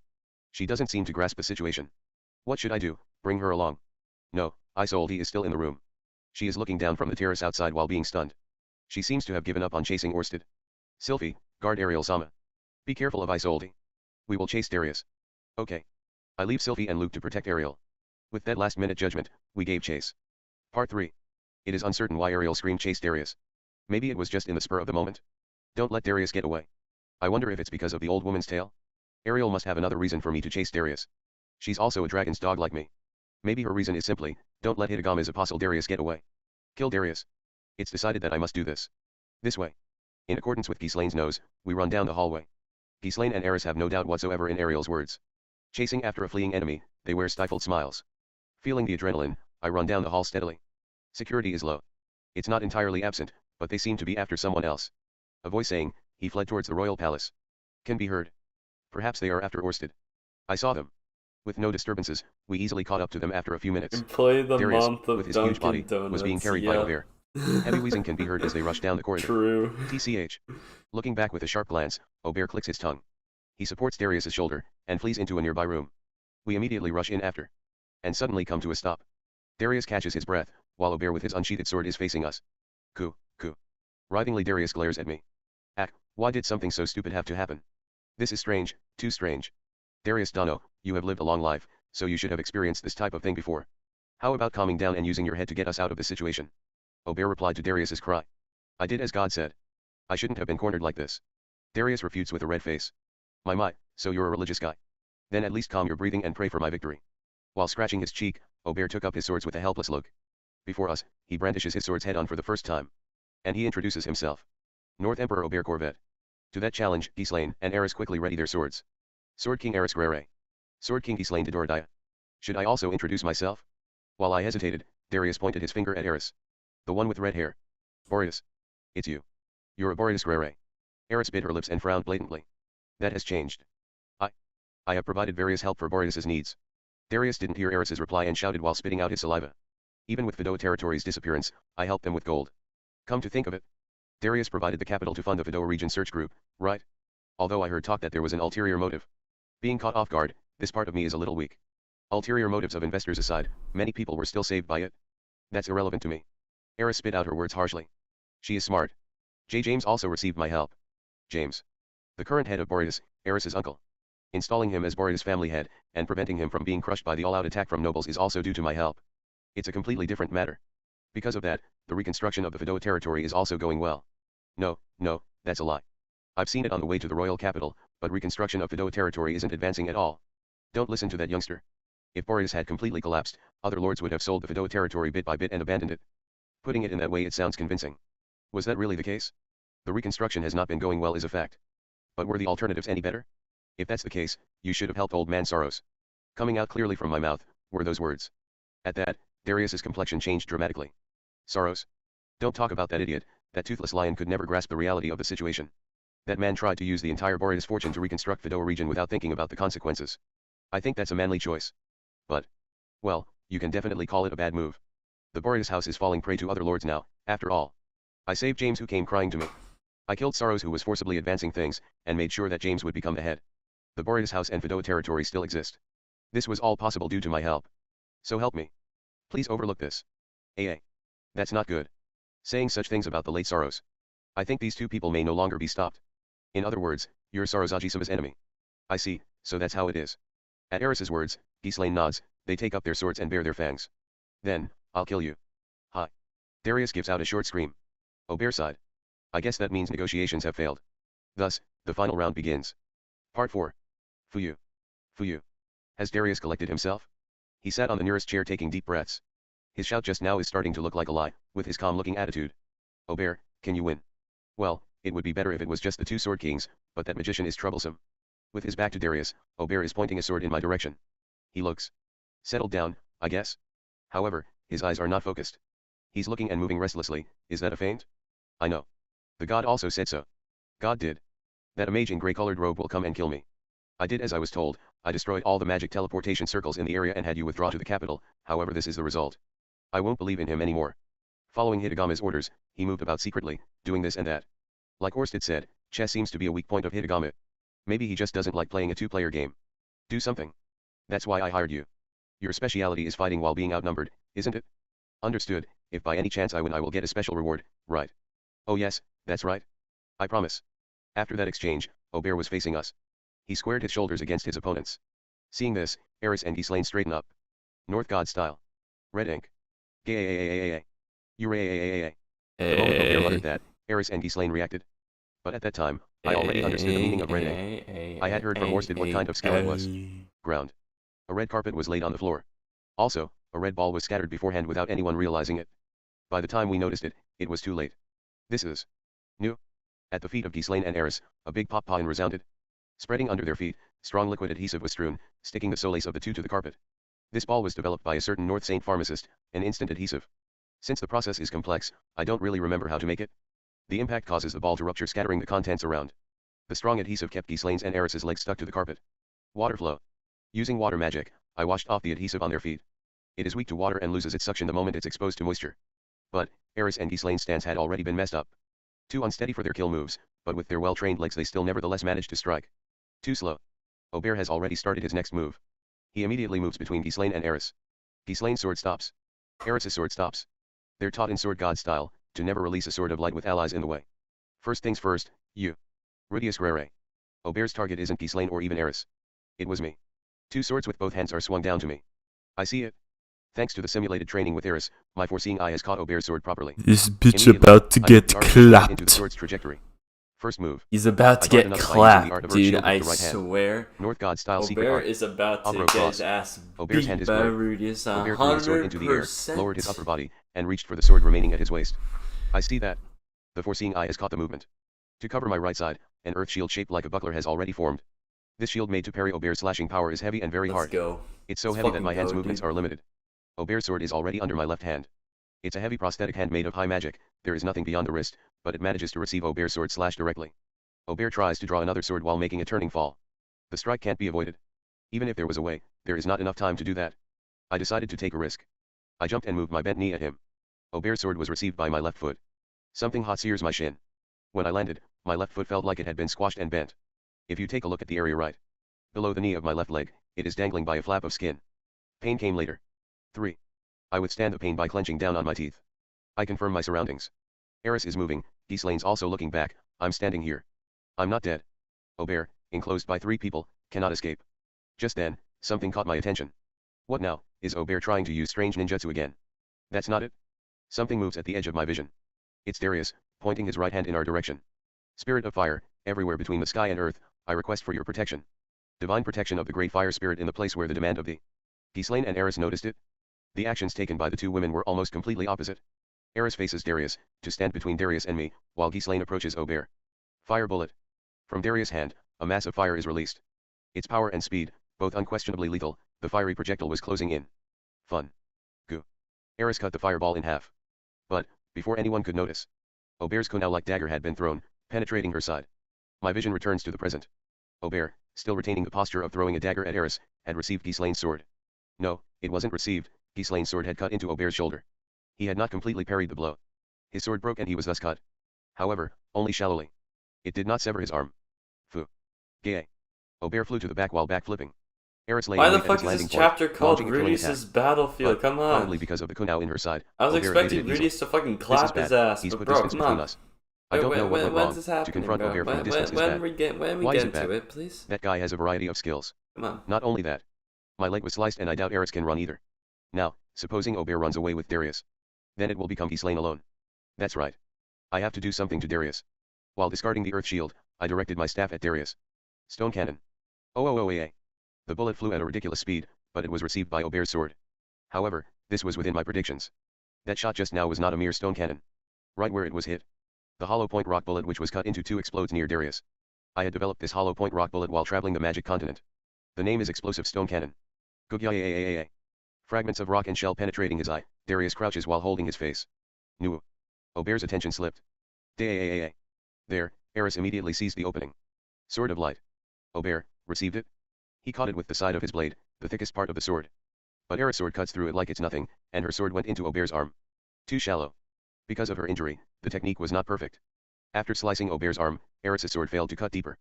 Gaaaaaa. After that, Ghislaine moved. Aubert, lacking both his arms, tried to evade. However, the Sword of Light is a difficult move to evade. It's a killer move of the Sword God style, after all. Aubert is in no position to avoid it. It's not a move you can dodge without preparations. Aubert realizes this. Currently, it is impossible. Ghislaine's perfect Sword of Light entered from around his shoulders and exited his side. Impressive. While muttering that, Aubert fell. He collapses in a pool of his own blood. His body twitched for a while, but the light in his eyes was gone. He is dead. My eye, my eye. Aubert, do something. Aubert. Still crouching, Darius was screaming while holding his eye. I'm sorry, but it's so hard to not think that. Come on, it's very difficult to not think of him as a main DPS instead of a support. This is a prior arrangement with Ariel. Regardless of how the murder took place, at least make him a sub DPS, gosh dang it. The possibility that Ariel is accused at a later time is also high, but it's more important to prove that Darius is dead. This happy feeling it's now in the formation of like a normal like the unpleasant Adventurers Guild. Like I killed him. In Volume 12, he was like fucking OP. I did not deal the shit, finishing blow directly, but it didn't matter. Now, I actually felt it. He just I am the one who killed everyone. Darius, killing Aubert that tried to protect him, while crushing Darius's eye, rendering him defenseless. It was not possible to feel it until now, but this time I felt it. I did not know actually, he what wasn't that OP in Will it be Volume a problem 12. of distance? I don't know. I think that it's useless to mull over it. Because this Paul is was doing most of the work, then, actually, going to the next room, that my wounds were treated by using the serpent. King Class healing magic scroll that I got from Orsted. As expected of King Class, even the severed foot was restored. But, probably due to the thinning of my blood, my body is cold. Next to me is Eris. She is looking at my treatment with a blue face. I pull her clothes off. Such charming, well-trained of muscles. What? Her side's wound had turned purplish. Poison. Aubert's dagger was coated in poison. I tried elementary and intermediate detoxification. Confirmed that they are not effective. Cold sweat has run down at my back. Suddenly, I remember Orsted's words. Aubert only uses one type of poison and it is non-lethal. In addition, he also has the antidote. Immediately returning to the room next door, Aubert's corpse was scavenged to obtain the antidote. Eris drank it, and spread some on her abdomen while she was at it. As a precaution. I who received slashes also drank it. It was dangerous. If he had more powerful poison, Eris would probably already be dead. I'm so glad, really. You avoided his Obro cross quite well. When treating Eris's side, she said clearly. I wonder if can be considered avoiding. I guess. Well, I suppose you can given that it is not a mortal wound. It's thanks to the mock battles with Eris. Having become accustomed to fast attacks, I was somehow able to evade it. It's so difficult but even I've never to see a evaded it. protagonist not Saying being so, Eris was giving a DPS, slightly lonely look. Eris had so been talked away of difficult sword to by see Aubert. him not be Was she doing reminiscing? most of the damage. Oh well, that's fine. Eris shook her head quickly. Her character is enviable. Anyway. Ghislaine, Eris, and I are safe. Total victory. Then, but it's let's so go misleading. Well, the chapter title is so we'll look at it as a triumph. misleading. I am allowed to feel Rudeus' triumphant. Battlefield, Part come 5. on. He's When we supposed came to be back to the party dominant venue, and shit. an He doesn't unexpected need sight befell help. my eyes. Luke is pressing a dagger against Ariel's neck. Philemon is kneeling and Sylvie is sending a hateful gaze in Luke's direction. What kind of situation is this? Luke glanced at me in confusion and opened his mouth. Directing words not towards me, but towards Sylvie. If you want to help Ariel-sama, then kill Rudeus. That question was directed towards Sylvie. Chapter 186, Luke's Recklessness. Part 1. The party venue had regained its composure. The people that remain in the venue are mostly the major senior aristocracy and nobility of Azura Kingdom. Grere, Blue Wolf, Purple Horse, White Spider, and Silver Toad. Their families that have served Azura Kingdom since eons ago. I'm just not used to it. In order to witness the result, they chose to remain in the venue instead of running away even after Orsted left the place. Of course, the party didn't resume. What happened so far is hard to ignore. Darius's downfall and Perogias-sama's appearance. With these two impacts, Ariel instilled a strong impression to nobility that she is the one who will become the next king. Of course, regarding Orsted that appeared abruptly, made many of them puzzled with their own questions. However, since Ariel, the host of this venue, was calming them down, the other nobles that still remained began to relax. The nobility felt a fear that penetrated through the depths of their hearts. That man, whose body emitted fear, suddenly appeared and saved Ariel. That man and Ariel are accomplices. Thinking that, even the nobility will distrust Ariel. At least that was what Rudeus had thought. However, the actual situation is a little different. The man appeared only for a moment, killed Riada, and left without even giving his name. Thus, Orsted was dubbed Perogias' underling in the eyes of the nobility. After all, they share the same hair, eyes, and have similar appearances. He reminded them of Perogias, who has the stature of a king. Perogias has an underling who can beat the water god in one blow. Everyone there put their trust in Perogias. Memories prior to that were forgotten. If you disobey, then you're the next victim. With that thought, the nobles could only bow their heads to Ariel. No one dared to pry further into the matter. Ariel has returned to Azura. Darius has fled, possibly already dead. Ariel will kill all those who get in her way. Everyone there thought so. Even the first Prince Grabble. Orsted's curse wielded enough power to do so. What the fuck? Everyone, except one. Because he knows Ariel better than anyone else. Because he has been informed of Orsted by Hitagama. Because he, even after being persuaded by Ariel, still didn't fully trust Rudeus. That person is Luke Notice Grere. Luke was thinking. Really, what good can come from an evil man like that, the man whom Rudeus calls boss? Luke feels alarmed. And what will become of someone who ascended with their help? In this case, even Darius is still a better choice. Hitagama came out in his dream. Radiating a divine aura, its appearance can be called godlike. He gave Luke advice, going into great detail. What he must do in order for Ariel to become a king, and how Rudeus has been tempted by evil. Ariel had lectured him before. His god is evil. She said his advice will lead Luke into a trap, with himself gaining benefit from their fall. Indeed, if you compared Hitagama's prophecies with how events actually unfolded, there were many lies. No, rather than a lie, he should think it's his own mistake in many cases. He himself misunderstood the advice and took a wrong step. He feels that way. Luke is Ariel's knight. If his lord said so, then he must believe her, more than the mysterious god. He's going to believe in his lord. Even in that matter, for example. His duty is to follow his lord's path blindly, live together, and be ready to die together. But when he came here, Luke was forced to recognize something. Looking at Orsted, he was forced to recognize. Luke only has good eyes regarding women. On the other hand, he can't discern the true nature of man. He's aware of it. But, he still knows. That Orsted is evil. He is not someone whom you want to associate with. He is a false god that will lead humans to their ruin. Ariel is wrong. And, Rudeus was probably fascinated by that false god. He thought so. Then, what should I do? When it's become clear that my lord is walking the wrong path, what should I do? State his opinion? It would be nice. But, to whom? Orsted has already moved. And he already gave his aid. In this situation it can be said that Grabble and Darius are the losers, Ariel has taken the kingship. Isn't it too late? With my pitiful sword and magic skills, what can I do? Even if I did something, will there be a meaning in that? I'm powerless. Just as Luke was about to give up. One person suddenly entered his field of view. Moving in front of Ariel quickly, that person performed a kowtow kneeling. Ariel-sama. Philemon Notice Grere. Luke's father. While giving a nasty smile, he lifted his voice to Ariel. To be heard to the many surrounding nobles. Congratulations. This Philemon has awaited impatiently for this day for so long. Saying that in a faint happiness, Philemon looked up at Ariel. In order to block Grabble's faction, I pretended to change sides. Oh dear, now that I think of it, I really did not need to do that. Ariel-sama truly. It seems you've grown quite mature in a foreign country. Although these might have been considered noble words, in the current situation they are the words of someone desperately clinging to their position. He is the one, who in order to gain Grabble's trust, sent his own soldiers to assassinate Ariel. The other noble saw Philemon with contemptuous eyes that said, how dare he say that now? Philemon-sama. No, Ariel-sama, you do not need to say it in front of everyone. I had few allies, so my actions may seem like a stab in the back. However, all that I have done was for Ariel-sama's sake. Now that we're here, let's go back to the way we were. I'll be the backing of Ariel-sama. Ariel did not let him finish. Philemon Notice Grere. Her roar drowned out Philemon's groveling. So what about your house? So what about your position? In regards to that betrayal, just state your true reason, because I was weak. Philemon wide-eyed, looking at Ariel. This may be the first time Ariel shouted at Philemon in this way. However, have pride to the last minute if you betray one's ally after having lost and reconciled, to even seek a position. Sleep is overrated no shame. Anyways, shut the fuck up, you need to go sleep. Philemon looks around in shock, and starts stammering. I don't mean, no. Still have 24% of this sounds novel of to laughter finish. could be heard from the nobility. Philemon was looking We're down only with a bright red halfway face. there. But Ariel's anger hasn't Go to subsided yet. sleep. I've already planned for your betrayal, so your house could survive. I will give the position of family head to We Luke, started at and you can retire in your 50% and territory. we're only at 76. I did not intend to pursue the matter any further. Go to sleep. But this. You betrayed your ally, and yet after that you still tried to cuddle with the one you betrayed. Such shameless action, If you even need I am it. speechless. I've already made the decision that I won't harm anyone, even the ones that didn't side by me. Philemon's face becomes pale. Apologize or face death. Hearing that, Luke realized that this was a farce. From the beginning, Ariel had anticipated that it would become like this. She may say this now, but he won't be executed. The agreement with Ghislaine was just verbal promise. Ariel likely planned to spare Philemon. This is For like Ariel, a bedtime Philemon was story, her strongest bro. ally. What the fuck? Although nowadays he's become somewhat weakened, it is no exaggeration to say that before they ran away to Renoa, Ariel's faction revolved around Philemon. He cannot be considered loyal, and yet, Ariel was indebted to Philemon. The one who made arrangements for Ariel to escape to the north was Philemon.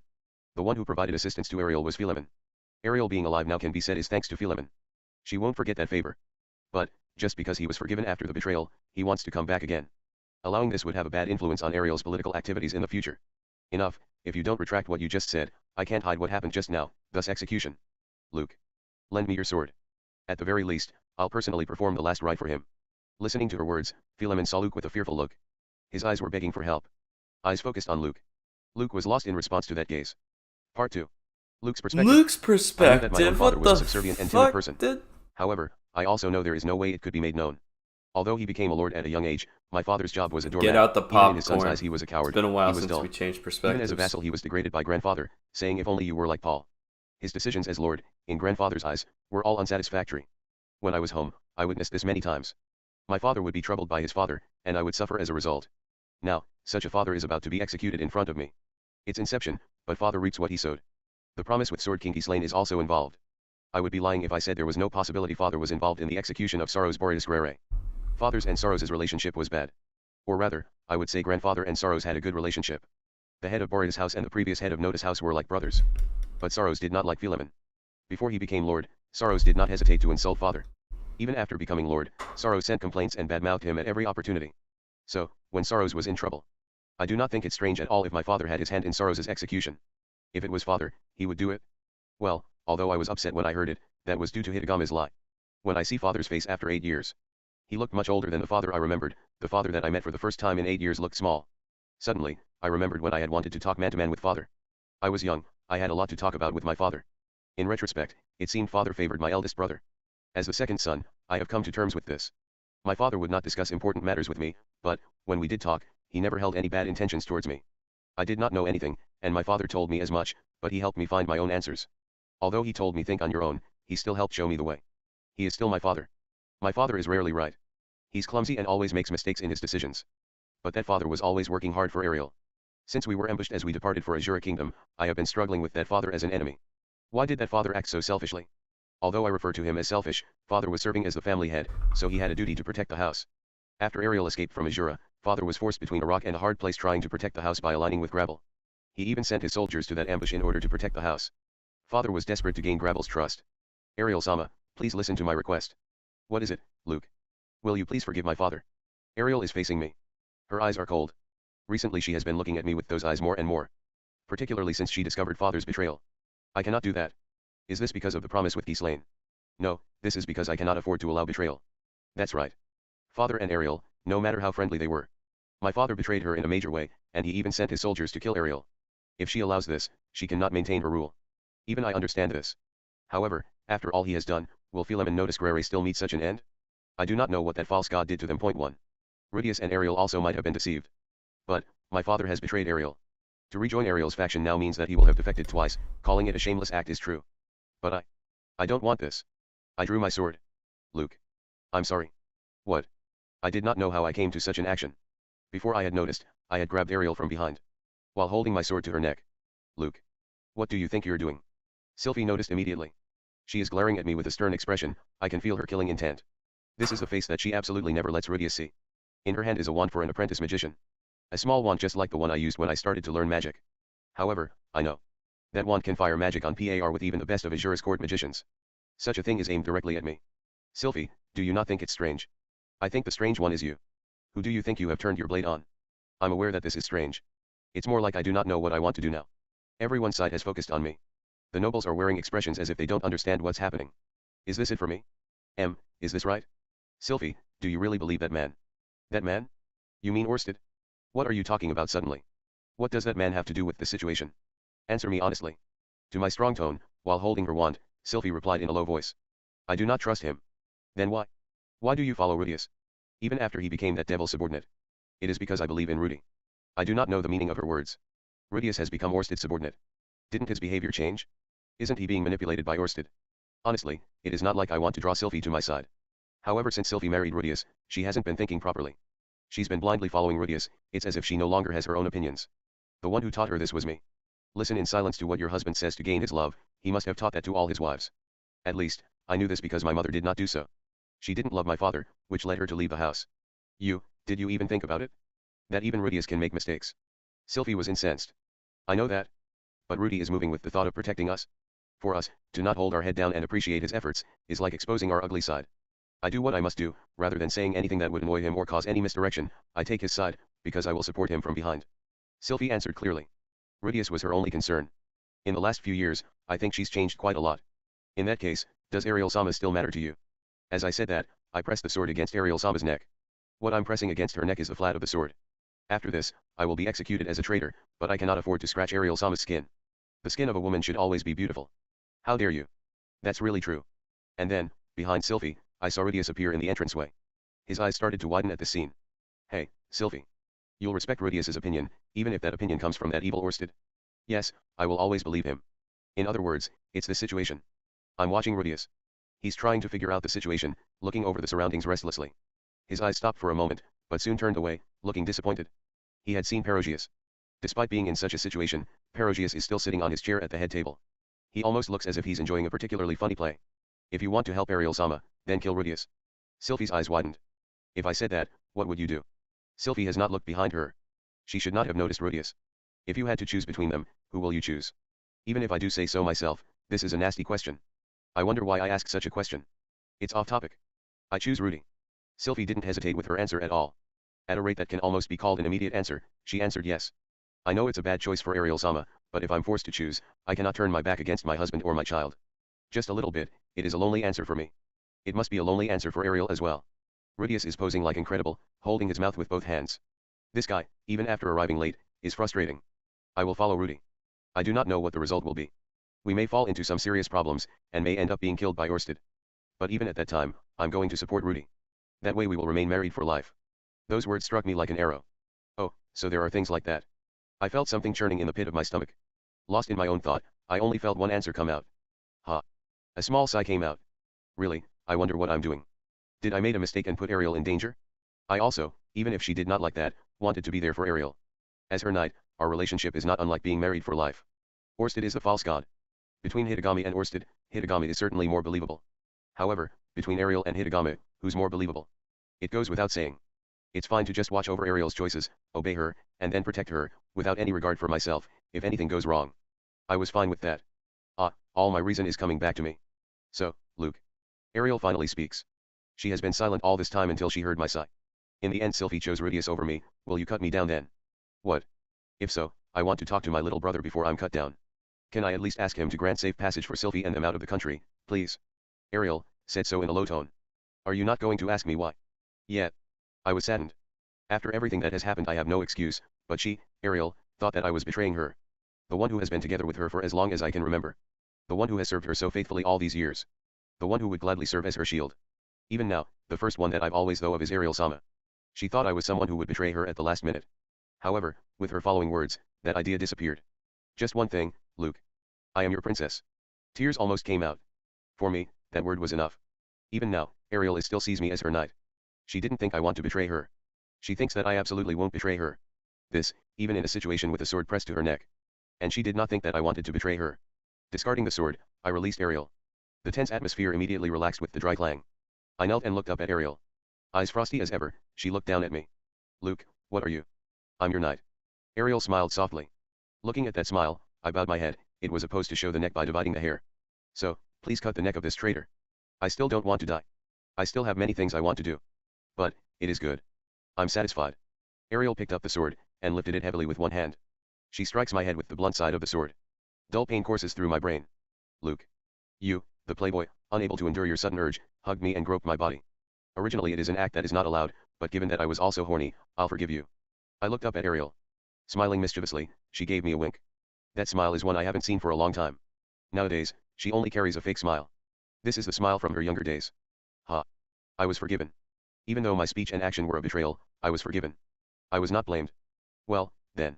When I take a breath, Ariel turned around to my pale father. Idiot my father humbled himself upon seeing her gaze. What shall I do? My father's judgment.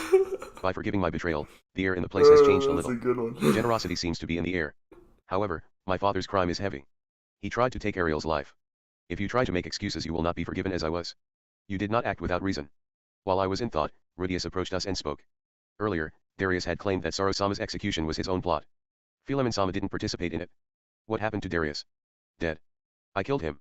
Is that so? Then let's put all the blame on Darius. As she said that, Ariel turned to face behind me. Unaware, Eris and bot delivered that in such a fucking cool way. It's like, what happened to Darius? Dead. I killed him. Bruh. Ghislaine were already behind me. If I had kept holding Ariel, I might have been cut down from behind. Ghislaine, is that alright with you? Obviously, I killed Ghislaine him. has a dissatisfied face. Does she want to cut off my father's head so much? And then there's Eris pulling Ghislaine's tail tightly. Ghislaine looked surprised and trembled at that sensation. She focused on Eris. When she released her hand, Eris raised her chin and folded her hands. Ghislaine. My grandfather's enemy, please endure him a while longer. If Ariel-sama says so. At those words, Ariel turned towards my father with a satisfied look. So that's how it is, Philemon-sama. You'll receive judgment at a later time. Ha. That's certainly generous towards my father. He was prostrating on the floor. You will not go without blame, but at least your life has been spared. Luke. I'm sorry. Yeah. His voice was weak, but I felt his warmth. I looked around. While saying something, Sylphie is clinging to Rudeus, who was patting her head. With her face down, embarrassed, altogether Sylphie's appearance doesn't look too bad. Eris is talking about something with Ghislaine. I heard her voice because it's loud, but she is talking proudly. Rudeus was saying it before. This is what I call reading the atmosphere. Perogias is unchanged. From what I can see, he still has an amused expression. I wonder if there is something amusing for Armored Dragon King Sama in the exchange just now. My father left with plain clothes. Point 2. His figure is still small, but seems to be somewhat more composed. And crying over the dead body of the water god is apprentice Night Isolde or something. There is no sign of her coming after us. Darius seems to be dead. With his strongest backer gone, Grabble sits on a chair exhausted. Nobles are flocking to his surrounding, but they will not be able to much longer. Nobles from Ariel's faction are looking over with puzzled faces. Among them, Tries is standing with her parents. There are no more enemies. Thus, the curtain falls on the battle for Azura Kingdom. Orsted. TLC.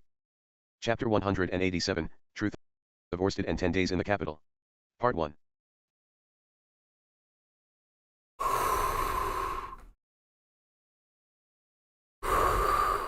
Okay. That was a good chapter. Oh my gosh.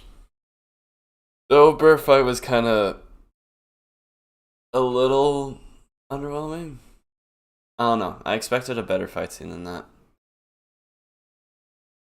But that chapter was way better.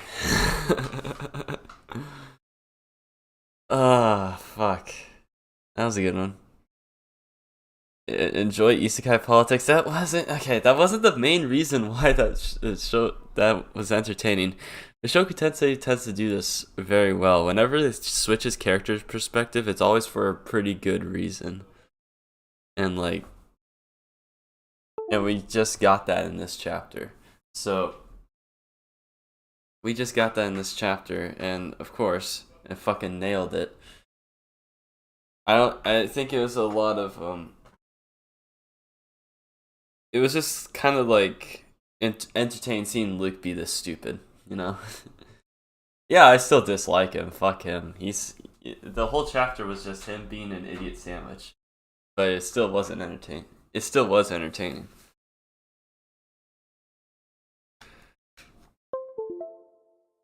The fucking idiot sandwich. Good joke. What are you, an idiot sandwich? Yeah, that was basically that entire chapter. That was really good. Man, and then the way fucking Ariel just decides to forgive him, the way she does it is just like, oh, bruh.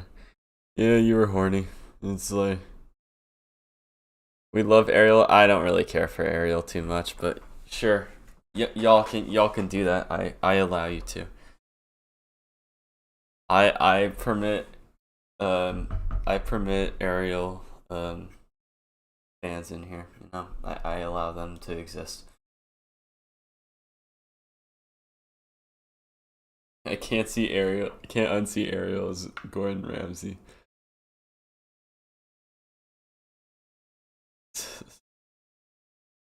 I might just make a meme of that.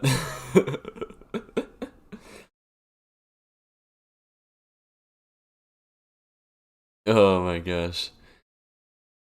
If you thought this fight was underwhelming, I'm worried for your other volumes fights. It was pretty good. I was just like, I don't know. It's just like volume 15, the Orsted fight kind of spoiled. It kind of like it kind of ruined my taste because like that lasted for like half a volume and it was so good. So I don't know. It was good for sure. I wasn't even able to commentate during any of it, so yeah. Orsted turning that bitch into a fucking donut. It's like all this hype is just like she knows 2 of the best fucking water god skills. 2 of the best. She has 3 of the 5. She is OP as fuck. And then Orsted just comes up and is like, bitch. He's like, bitch, get fucking donut, bro. Bitch. Just bah, just bah, dead.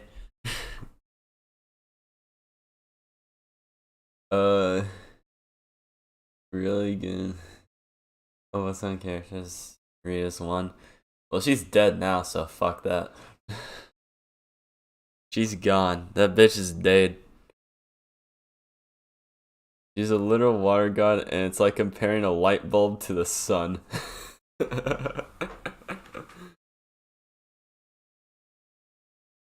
Yeah.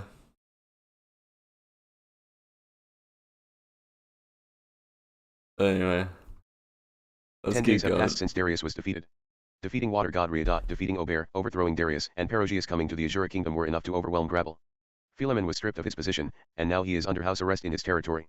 Luke became the Notice family head, and Luke's big brother seems to fill the role of his assistant. Just like the taste buds are gone now. From that they can expect a smooth transition through the political war. Shit. He's the one who practically makes decisions instead of Luke. Initially, I was spoiled. I was spoiled by Volume 15. But Luke's brother, who was praising Ghislaine and even went as far as making a marriage proposal to her, helped dissolve the tension. Like a dog being happily praised by its master, she looks somewhat proud. By the way, Ghislaine is still working as Ariel's escort. She has already become a permanent employee now. I don't know what her true feelings are, but let's say she is good at this point. Part 2. Let me talk in order about what happened in the 10 days following the battle at the venue. First day. The matter with Orsted. After defeating Darius, our triumphant return from the venue led— Okay, wait, hold up. So let's think about this again. So we killed one apostle of Hitogami, right? At least one. Was Rita one?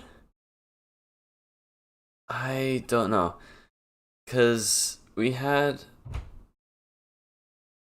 Darius be one. Darius was an apostle.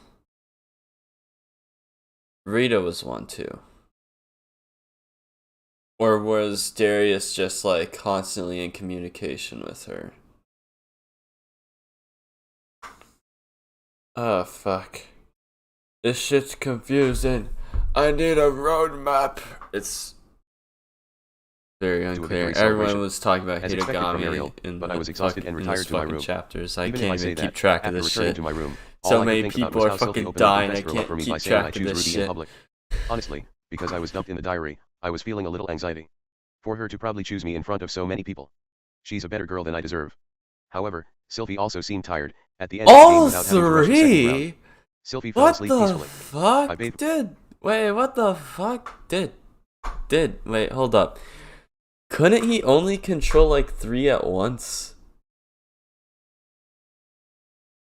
Then, like...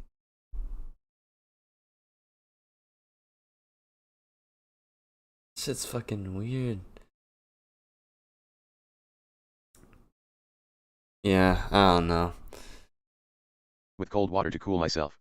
On the way back, Eris was bursting into me with rough breaths and still in battle excitement, admiring me wildly. I think Eris is a wild young lady who has learned to control her malice. It looks like the next day my spirit was so drained I felt as if I didn't have the energy to breathe and shrivel up like a dry fish. Then a maid came with a letter addressed to me. The letter was sealed with the crest of a dragon. Well, no from what Orsted knows, the contents of the memo were Orsted did say that like there's a possibility that the conference room was in a cemetery located on the edge of the noble's residential area. Not only the reason why he doesn't have proof that it's 3 outside of the fact that when Hitogami tried to kill Orsted, he came at him with 3 people and he wouldn't try with any fewer than he could.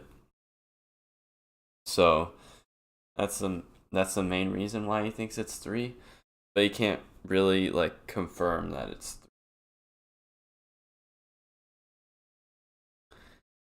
Orsted isn't good at a 2-player game, yeah. It's also a wide and lonely place, like an island in the middle of the capital. The conference room is in a crypt below one of the tombs. This seems like a place that would be filled with the undead at night. There one who is more frightening than the undead lurked. Have you come, Rudeus Gets? Yes, I'm here. Sitting on the coffin, Orsted was waiting with one hand on his chin. What he's doing now is disrespectful towards the deceased. Let's have a quick chat. I cannot bring myself to sit on the coffin, so I begin making tables and chairs with earth magic and set up a candle that was brought. Please. Oh, pardon me. Under invitation from the chairman, I also sit after him. Well, it's the start of the meeting. First of all, let me congratulate your hard work, Rudeus. Now, Ariel becoming king is confirmed. Can't it not be confirmed until the previous king's death? Or has it already been established? I heard that in his old age the king was suffering from an incurable disease. But, there is still time until his death. During that time, Grabble's faction will definitely try to struggle to regain their position, and not just once or twice. We can't let our guard down yet. We still need to ensure Ariel takes the throne. There are still uncertainties. Water King Isolde, whose teacher was killed in front of her eyes. The Boreas house, who sided with Darius. I should be very careful of these two. They've been forced into a corner, they will likely do everything within their power to lash out. I had thought this. But, oh, Ariel had already become king when she received Perogias' backing. Defeating Darius was only a matter of time. Orsted seems confident. For me, I won't be sure yet, but he seems to think everything is already set in stone. You look confused, Rudeus Grere. Oops, looks like he could tell from my face. I.e., I was wondering, Orsted-sama. There are still some parts that I can't be sure of. Orsted is staring at me. Honestly, does just saying that mean I don't trust my president? All I'm trying to say is that it's not over yet. Look, Orsted-sama, are you sure that you didn't miss anything? Maybe it looks like the end, but we can't make sure that Hitagama didn't leave anything behind as parting gift, right? So, there is no reason to say that this is already over. That's all I can say. I have no choice now but to remain silent. Orsted is still hiding something from me. Surely, he won't tell someone like me what it is. I'm formerly Hitagama's apostle anyway, you don't need to tell me. Those words came out clearly from me. Words that I did not intend to let out. A slip of the tongue. Hearing that, Orsted rises. Observing me with his tremendous power. Yeah, I'm sorry, I didn't mean it like that. It's not like I'm unhappy with things that you didn't tell me. Certainly, Rudeus Grere, I did not trust you completely. While fully opening my foresight eye, I'm looking for a way to escape. It is useless, I'm surrounded by Orsted's shadow. When I run away, he will catch up to me immediately. It can't be helped, showing my belly is the only way to. This time, the likelihood of you betraying me was also taken into account. I was constantly monitoring you. Monitoring? Well, I can believe it. Orsted's mood, even Aubert, everybody seems to have been watching me while I was on the job. But you have proven that you are not a man that's just all talk, you can be trusted. I must also apologize to you, Rudeus Grere. I have lied to you. After having said that, Orsted sat back down. You lied. After asking again, Orsted was showing a scary face. Well, he has a difficult face. This man, I think he must put a little more time to practice his smiling face. Smiling is a cornerstone of communication. Then again, I've been told I'm not very good at it either. Yes. I told you before that in exchange for obtaining the power to see fate, by using the secret technique created by the first generation dragon god to fight Hitagama, I am separated from the principles of the world. Yes. That was how he could see a rough version of the future. Half of it is a lie. I don't have any power to see the future. So, the part about being separated from the principles of the world is true, right? Yes. But, Rudeus Grere, what do you think it means to be separated from the principles of the world? I wonder if there's a hint somewhere. For example, the curse. Orsted has been cursed to become hated. No, that shouldn't matter. The slow recovery of magic is a side effect, I suppose. Yes, my magic recovery is significantly slow and in exchange Hitagama can't interfere with me. But, did not you think this was strange? Hadn't you questioned why the first generation dragon god included a disadvantageous trait like that in his own secret technique? Even if you ask why. In order to avoid Hitagama's interference, weren't you forced to use the technique despite such a disadvantage? But no. When using Orsted's bracelet for protection, I don't have such a disadvantage. The first generation dragon god devised a secret technique to win against Hitagama with absolute certainty. That secret technique sacrifices my mana recovery rate in order to, no matter when and where I die, let me redo things from the beginning with my memories intact. Redo. In other words, Orsted really is. The beginning refers to the winter of Dragon Armor year 330, the northern part of the central continent, inside a nameless forest. My time extends for about 200 years. Once I've exceeded that time limit, if I haven't killed Hitagama, I'm forcibly reset to that point. Even if I die along the way. Time leap. I thought that it was possible, but to think that was really the case. You who have already witnessed the time teleportation ought to believe it. Yeah, true. The future me got the inspiration to travel through time from a dragon race ruin. The dragon race had arcane magic that could reincarnate one into the future from the past. In that case, the dragon god being capable of time leap magic is not strange at all. Anyway, it could summarize into something like that. Then, about how many times has Orsted-sama already resetted? I stopped counting after 100 times. Orsted hatefully spits out words like those of Rashel. 3. Well, that's 100 times 200 years, 20,000 years. He's been continually looping for more than 20,000 years. It feels like I'm getting dizzy. However, in these hundreds of loops, I've seen the battle of Grabble and Ariel many times. Who is necessary, who is unnecessary?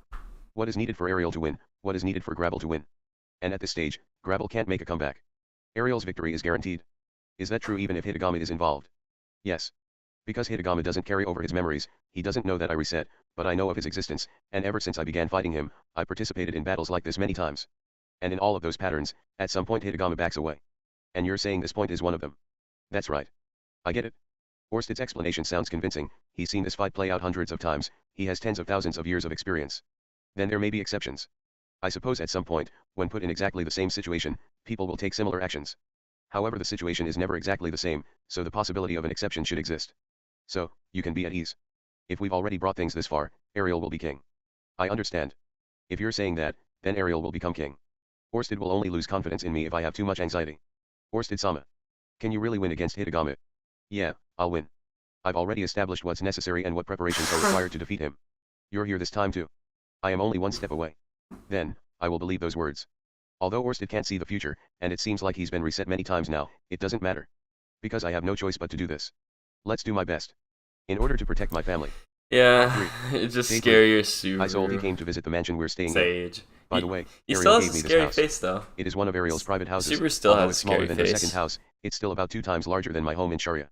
It even came they with have a full set of employees to manage the similarities. household. Time loop, As a villain scary in the face. Kingdom, it looks good and feels free to Just use. not enough house to good, have a person Isolde, piss themselves, you did know? she come Not to see scary us? enough to have a Or is she person here for piss revenge? themselves just by Although looking I was at you. casting skeptical glances and remained But yeah. vigilant, she received our polite hospitality. After greeting the maids, Eris guided her to the living room. Eris asked for a maid to bring the tea. Eris' attitude towards Isolde was very friendly. I am a gentleman. There will be no stiff shoulders in my house. Though Aish is a maid, not a servant.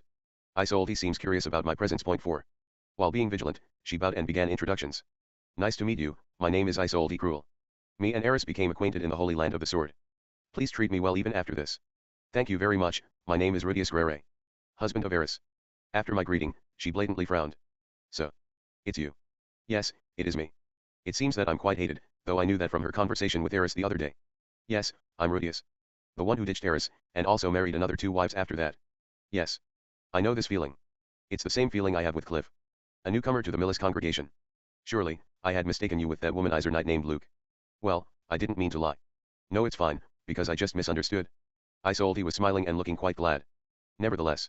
You cherish Eris more than I thought, don't you? Does it seem like that? She asked that abruptly. I do not know what it means to cherish Eris, but Eris is important to me. However, I do not think in exchange up to now that there has been such an element. Water King Isolde came to see us. Disciple of the water god Riada who was killed in our venue. Possibly, she might be the enemy of Princess Ariel. Possibly, she might have come for revenge.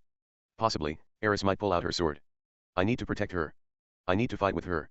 That's what's written on your face. Mew, such long sentences are written on my face? Recently, my face has become easy to read. Should I keep practicing my smile again? Well, it's fine. You're saying that's related to cherishing Eris. If you didn't, you would just leave her alone. She's your 3rd wife, after all. I don't really like Eris being called my 3rd wife, because I have decided to disregard the order. Honesty, I've been thinking, I expected Eris to be neglected a bit more. She's usually only strengthening her arms, body, and sword. She's not a good talker, her circumstances are. Like a dominant husband. Yes, Eris is not very talkative. There isn't much talk about on her side, and when it's night she requests my body. Fucking Eris fans, the dominant husbando. wife? No, rather than not talking, we still do stuff together like training. That Eris is happy, I was relieved a little. If you are so, then I am also happy. When I said that, Isolde laughed. It's a crystal clear smile. Though it looks neat and clean, I can feel her sex appeal. She'll become very popular someday, but she's still in budding form. After she marries, she will become a flower. That's the charm of married woman group. Eris-san. It is painful if you're stepping on my foot. Kek. So, True kek. what are you here for? Rudeus is mine, so I won't give him to you. Eris showing an honest attitude as usual. I don't need something like that. Then what, a duel? She called me that. Disheartening. Isolde had a troubled face. Nevertheless, there is also teacher's last will, but Ariel-sama also didn't make a fuss about the water god style incident. I will never turn into her enemy. As scheduled, as soon as the period of apprentice night ends, Isolde, I hear she was going to be recruited as knight. She will replace her master as the fencing coach. A title might be possible as well. Regarding master, there are also many who sympathize with her in the royal palace. Princess Ariel herself didn't want to turn water god style into her enemy. Well, isn't that so? Well, I can imagine, swordsmen in this world are monsters. But they still yield to those with higher standings rather than face them as enemies. A person whose strength is in their sword is better as an ally. With that, we could escape from the fate of having our dojo demolished, so I'm fine with it. The story was that Riada was the sole perpetrator. A single crazy person after Ariel's head. Even in place filled with political strife, it's unbelievable that an assassin would act so brazenly. An assassin that attacks in public will have nowhere to run. Although we could bear witness to the truth, blame would certainly follow. When it comes to the power struggle between Ariel, Grabble, and Darius, even I want to erase her blame to some extent. Even after this incident, Ariel did not want to exact revenge against the water god style. Fighting against the water god style. I want to avoid fights I don't have a sure chance of winning. It's a mutually beneficial arrangement, so no one will be blamed for this. It was a shame that Master died, but at least she was able to die a warrior's death, even in peacetime. It was what she wished for. As for me, I was more shocked because I wasn't informed. It seems Isolde wasn't seriously concerned regarding Riada's death. This sort of attitude is almost like an adventurer. Certainly. Even if I want to exact revenge, the other side has Ghislaine and Eris. I'm also lacking against Rudeus-sama, so it's pointless. Isolde was likely feeling a little regret. I wonder, are you a little regretful that you did not chase Orsted in that place? I don't mind fighting solo. Please do not make that kind of joke, Eris. Now I have a duty to protect the dojo. If I'm fighting another crazy swordsman like you, I might get permanent damage. Crazy. It's a word that fits Eris. A dojo is just a stupid thing. Can you really say that after abandoning your house's status and obligations? Eris was silent. With an uncomfortable expression. Isolde said that with mischievous eyes. Well, it hasn't been a year yet since our parting, let's enjoy the moment together and strengthen our bond. Yeah. Eris's cheeks were flushed, she looked as if she seriously thought that. However, Isolde's expression is completely the opposite. Geez, you have the face to Oh, me. I missed that comment. Eris supremacy, yeah, fuck you. She's good at handling people like Eris. The main reason I came today is to see Eris. Because it's been long awaited, I will guide you through the Imperial City. Yeah, it's the place you left for after we separated. Let's go. Rudeus-san, please come along with us. She might end up quarreling with Eris somewhere. And it's possible the conversation until now has been a lie. Eris may be led into a trap where many water god-style disciples lie in wait, so I should go with her. Then, allow me to tag along. With that said, we started exploring the Imperial City along with Isolde. Despite my concerns, Isolde guided us around the town normally and seemed to have fun spending time with Eris. Acting like this just a few days after her master had died. Well, it may just be her personality. Part 4. 5th day. A dinner invitation came from the Boreas house. The invitation was for myself and Sylvie. It was an invitation to dine without Eris. Is it poison? Needless to say, we were very vigilant. Based on their story, it seemed they wanted to get close to Ariel through me. They didn't include Eris because they still feel wary. It seems that they're holding a little grudge towards Eris, but they've decided to let it go for now. Eris and Boreas are already opposing each other. It would be annoying for them if Eris tried to return to Boreas after this long. Though that doesn't matter. Eris is mine. At that dinner, I gave them some vague answers. Part 5. Day 8. Let me take the time to recount the current state of affairs. Tries has returned to the aristocracy. Her standing is the same as Elmore and Clean, Ariel's longtime servants. Ariel seems to think that a backdoor to the thieves group is available, and is using Tries to broker deals with them behind the scenes. Luke and Ariel are moving energetically toward the future, they likely have no time to spare. Darius's death caused a little confusion in the royal palace. Though that's not important since Ariel is stepping up to become king. Perogias returned to the Sky Castle, leaving one familiar behind in the royal palace. When I sincerely gave him my condolences about his 2 familiars being killed, he replied that they could be revived in the Sky Castle. Familiars sure are convenient. As you said, Orsted, everything is progressing smoothly. It looks like there's nothing left for me to do anymore. My work was over. So let's go home soon. After sending that message to Ariel, she immediately scheduled to meet me the next day. Part 6. At night. Ariel's boudoir in the royal palace. I was accompanied by Sylvie. I wanted to avoid being suspected of cheating on my wives as much as possible, so I decided to visit Ariel with her. I wasn't asked to come alone. Ariel's boudoir was ultra-luxurious. Of course, it's part of the royal palace, but it's as big as a house. The furniture's fluffiness is the highest grade. The sofa feels like it will melt. Everything was shining brightly even though it wasn't metallic, probably because it's top class in this world. Usually a room like this would be filled with maids. But it seems that Ariel dismissed them for our meeting. In a cold and empty room lined with luxurious furniture, Ariel poured wine for me. Please. Thank you. Purple liquid was poured into a set of golden cups. Wine. I wonder if it's high quality. So Sylvie also came. Yeah, because if Rudy is meeting alone with a beauty in the middle of night, a strange rumor might spread. Well. Certainly, I don't know what will happen in a private meeting. Ariel laughed, but Sylvie was not laughing. I wonder if she didn't think that was a joke. If it's Rudy, it will somehow really happen. There's no trust in my lower body. Well, there is no way there would be. But, I have confidence in Sylvie. That time she said that she was prepared to pick me over Ariel. Honestly, my heart skipped a beat then. But it seems that to Sylvie, Ariel is a praying mantis that wants to eat me. Now then. After having finished pouring the wine, Ariel also sat on her seat. Rudeus-sama. Yeah. I would like to say my thanks again. Understandable. Thanks for what you've done so far. No, it is the result of your efforts, Ariel-sama. Ariel's personal connections in Renault Kingdom have proved useful. She's filled the hole left behind by the deceased Darius. She's promoted talented people to replace the important posts held by the Grabble faction. If she keeps up her current pace, Ariel will have complete control of Azura Kingdom. Giving me advice to convince Perogias-sama, advice for the trip, advices for other cases. If I didn't get your advice at that time, Rudeus-sama, I would still be frustrated even now. I'm feeling embarrassed now. Really, like Sylvie said. It might be good to spend one night together. While saying that, Ariel sent a bewitching glance to me. My eyes quickly wandered to certain places, like Ariel's nape, but after being glared at by Sylvie, I hurriedly hung down my head. Ariel returned with a smile. Well, though that part was a joke, the part about my thanks is true. Your gratitude is, well. Because of this incident, I got a house. That house would probably be good to use as my vacation home in the future. Is there anything you want? You promised in front of Luke that you wanted neither a title nor land, but, is there anything unusual that I may freely provide? I have considered this. What I can obtain from Ariel. Basically anything. Azura Kingdom has just about everything. Maybe magic manuals? Oh, no. There was one. One thing to ask. There is one thing, at first this will take some time, but I have already planned it out. Please set up and put up for sale my figurine and book set. It is in the image of the superb race, but if I have royal authorization it will be easier to do business. Oh, is that what you were talking about with Perogias-sama? Yeah, is that difficult? In Azure Kingdom, the Milis religion is popular. Even with permission from the royal family, selling the likeness of a magic race. It's possible to cause some friction. It is not that difficult. It's important to prepare workshops as well for mass producing. What about the Milis doctrine, will they be alright with it? It's alright. That sort of thing can be solved with money. The power of money. That's good. Becoming the Azure Kingdom's king was the same as becoming the richest man in the world. The power of money. So, money if there is progress can after I solve return, all yes, problems. I will wait. I got a studio and sponsors. After that the plan's growth depends on Julie. It certainly was written in the diary, that I successfully make a picture book and sell it. Also, I must find a painter. To interest as many people as possible, the best option is still a picture book. There are many people who can't read, but picture books can be viewed by anyone. While I was starting to see dollar signs, Ariel straightened her posture, and turned to Sylphie. Sylphie, thanks for the hard work. Yeah. Ariel-sama, also cheers for your good work. Yesterday, Sylphie officially ended her job as Ariel's escort. It seems the takeover procedures were also finished yesterday, so she has a lot of free time. After the other day, I guess there's no more need for me. Yes. It is alright now. Thank you very much for protecting me for such a long time. Really as she said that, Ariel bowed deeply to Sylphie. Really deeply. Ariel lowering her head was an unusual scene. Ariel-sama, please raise your head. But, I do not want to lie to you. I really can't think of any reward good enough for Sylphie. This feeling is the only thing that I could give you. I want to tell you, with my feelings and words.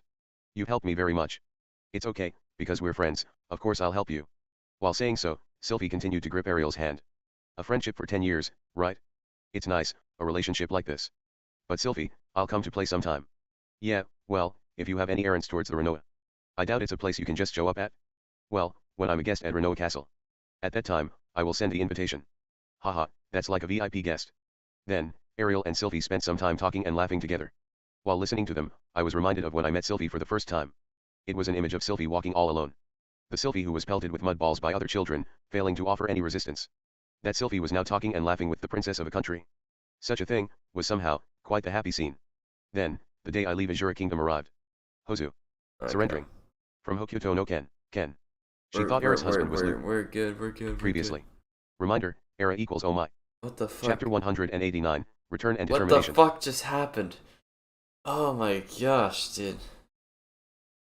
Fucking hell. Wait, what is it? Return and Determination? Okay, cool. Chapter 189, Return and Determination. Whew. Okay. We got some quality time with Sylphie. You know, it's a sight to behold. Sylphie talking with basically anyone. The sight to behold. Oh, and by the way, I'm not sure if all of y'all know, but yeah, don't call me. Yeah, you can call me a simp. I don't give a shit. Anyway, you could. It's pretty funny. So earlier today, a new set of Pokemon games were revealed. Missed a chapter? No, did I? Accumulated inside my chest. Orsted promised. Fuck. Did I miss a chapter? Yep, I missed a chapter. I went ahead of a chapter. Fucking weird. Anyway. I fixed it. Don't worry. So anyway, a new set of Pokemon games were revealed, and guess what? Turns out, once again, out of the fire, water, and grass starters, guess which one I like? Consistent with Mushoku Tensei, I am picking the grass starter 100%. Why? Because of cute. Because cute. You have to. Yeah, you don't understand. You don't understand. Pokemon Violet starters. I'm just gonna pull up a picture. Grass, of course. Alright, open image in new tab. There you go. Fucking hell, why is it so zoomed in? Okay. Anyway. Here we go. This one? Nope. That one. That one? Nope. This one? Yes. Yes. Alright, you see this? You see this? Cute. Pure cuteness right here. Is the same reason why I like Sylphie. Cuteness. There you go. It's a simple choice. It's a simple choice, you know? It's a very simple choice. Very simple. It's a very obvious choice. Anyway, let's keep going. Chapter 188, Farewells and Sylvie's Change. Part 1. Day of Departure. Yep. Same eye Before color. the sun rose, It's very strange how alike they are. Bringing 3 wooden swords with her. How like she came to the it's mansion. very strange What do you how want? similar the What do you plan to reasoning do? behind that decision I mean, is. even without the need to explain, I somehow knew why she came. Eris and I received a wooden sword in silence, and went out to the garden after changing our clothes. Oh fuck, don't The roast garden of the house Eris is like quite wide, that, dude. but because of the various flowers that are planted here, I feel it's a little cramped. Jeez, dude. However, I think it's enough for what we will do now. Standing in the garden, before Ghislaine, Eris, and I raise our swords. Sylvie with a sleepy face, sitting on a chair not far away from us. A maid who had been working since early morning came to watch out of curiosity. Let's start the lesson. With Ghislaine's words, taking the swords on our waists, Eris and I bowed. Thank you. Ghislaine gave a small nod and she took up her sword. Our training began. Let's start like usual, 1, 2. Following Ghislaine's voice and movement, Eris and I swung our wooden swords. In the quiet garden, sounds of the wooden swords being swung broke the silent atmosphere. Compared to Ghislaine and Eris's movements, my sword movements looked dull. But, Ghislaine never gave her reproach. When I learned the art of the sword from her, she would give me a pointer every time I swung my sword. Today, she didn't say anything. Rudeus. Don't space out. Yes. But I wasn't. Is there anything wrong with my stance? It should be fine. Because even I can do something like this. 197. 198. 199. But that was a bit of a roast, though, not practice. gonna lie. Stop. 200 with just this, Ghislaine stopped her movement. Eris and Ghislaine had sweat enough to soak their clothes. After only 200 swings. This is because those 200 swings were performed to the utmost of their abilities. It's not only about number. However, their breath is not rough. Well, me too. This kind of movement is only a warm-up. Then, let's start with Gale Kata style. Yes. Poised with the wooden swords in the standard form, Eris and I swung with movements we were suited for. 1. Never wavering. This was a form that was entirely familiar to us. A fundamental form of the sword god style. I had also taught this to Norn. After marrying Eris, this was something she and I had done every day. Alright, stop. When all the exercises to be performed in the training were completed, Ghislaine stopped us. Pair training. With her command, Eris and I faced each other. It refers to paired practice with 2 people involved.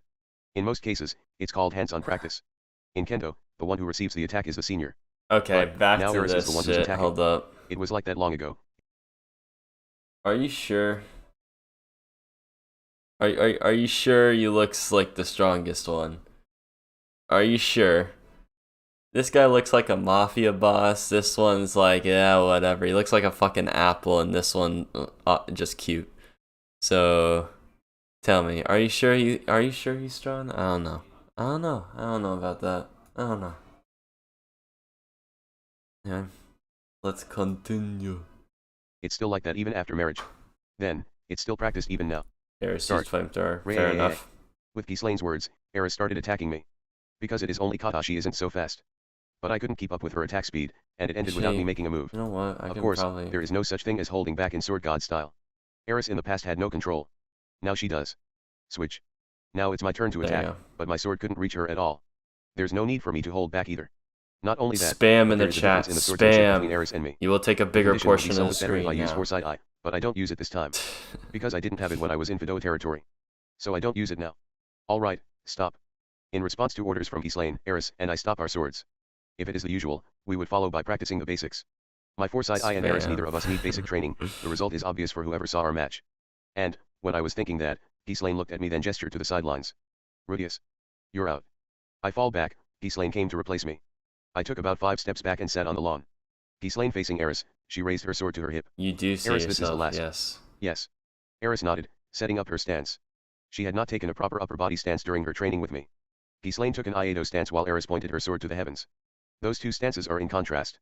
Cold sweat sprouts on my back. The atmosphere became heavy, time has stopped. I somehow saw that they're seriously going at each other. That moment seemed to last forever.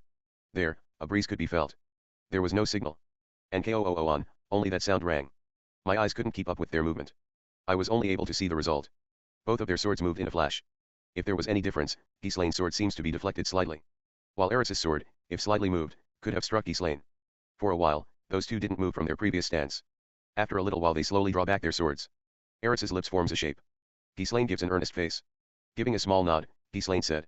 With this, I will end the practice. Thank you very much dash. At her words, I bowed while remained in my sitting position. Raising my head, Eris while biting her lower lip, had continued bowing her head down. Wrinkled on the middle of the forehead, Ghislaine patted Eris's cheek. It's farewell. Eris Ajausama. Master also. You are also very skillful. Eris looked up, almost brought to the brink of tears, and once again bowed. Ghislaine did not say anything more than that. Just gave me a glance at the end, and went away from the house.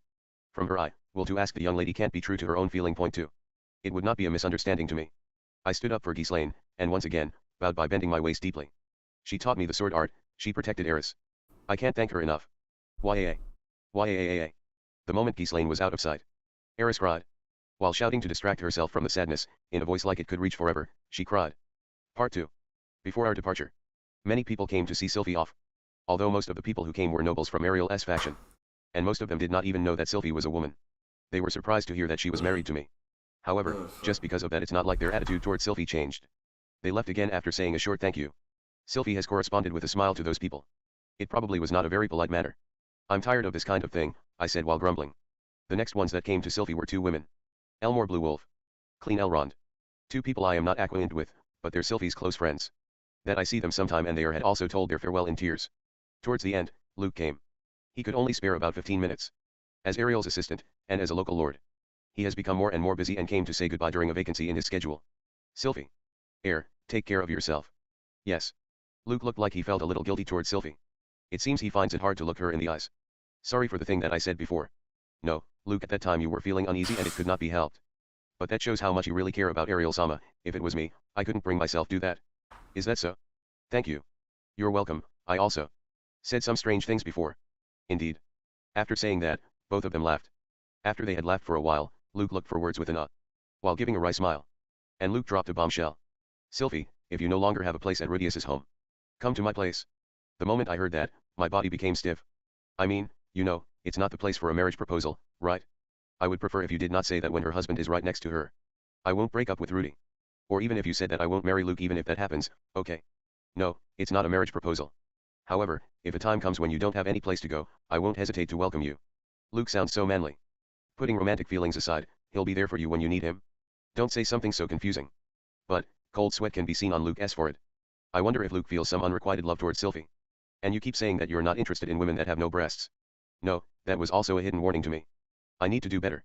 Although I think that this will not be the case, I'll come to play every year. Oh, he's already like... Yeah, Luke also take care. He's already After like saying pretty that, bad, Luke left. dude. Yeah, Compared to he Eris, really it was a does quick need farewell. a good punch, Well, but like... because this life is full of meeting and parting, he is that kind of person.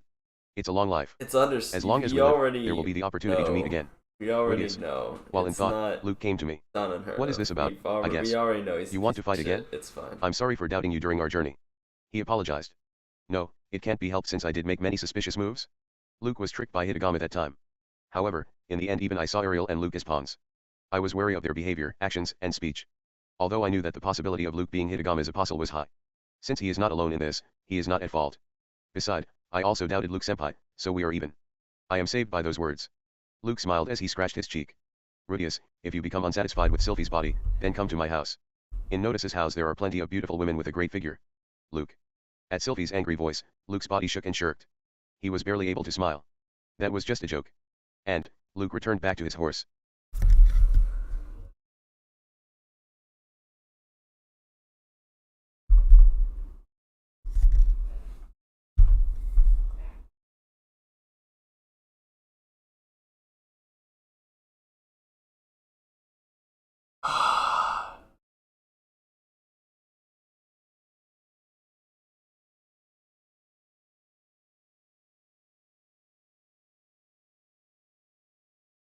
You know he has 3 wives, right? You know he has 3 wives, right?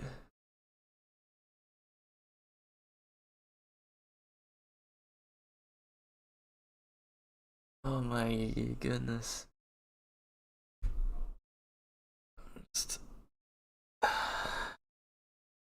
He looked good while riding away on his white horse. He looks like a prince from some country. Rudeus, take care of Sylvie. That was cringe. Sylvie, That was please cringe. be safe and well. With those words, he rode off. Although our first meeting was bad, we gradually got along with each other. If Paul hadn't left his house, I would have grown up under the same roof as him. If that were the case I would have probably got along with him better. While thinking that, Sylvie and I watched his back. Well, I said my goodbyes. All that's left is to head home.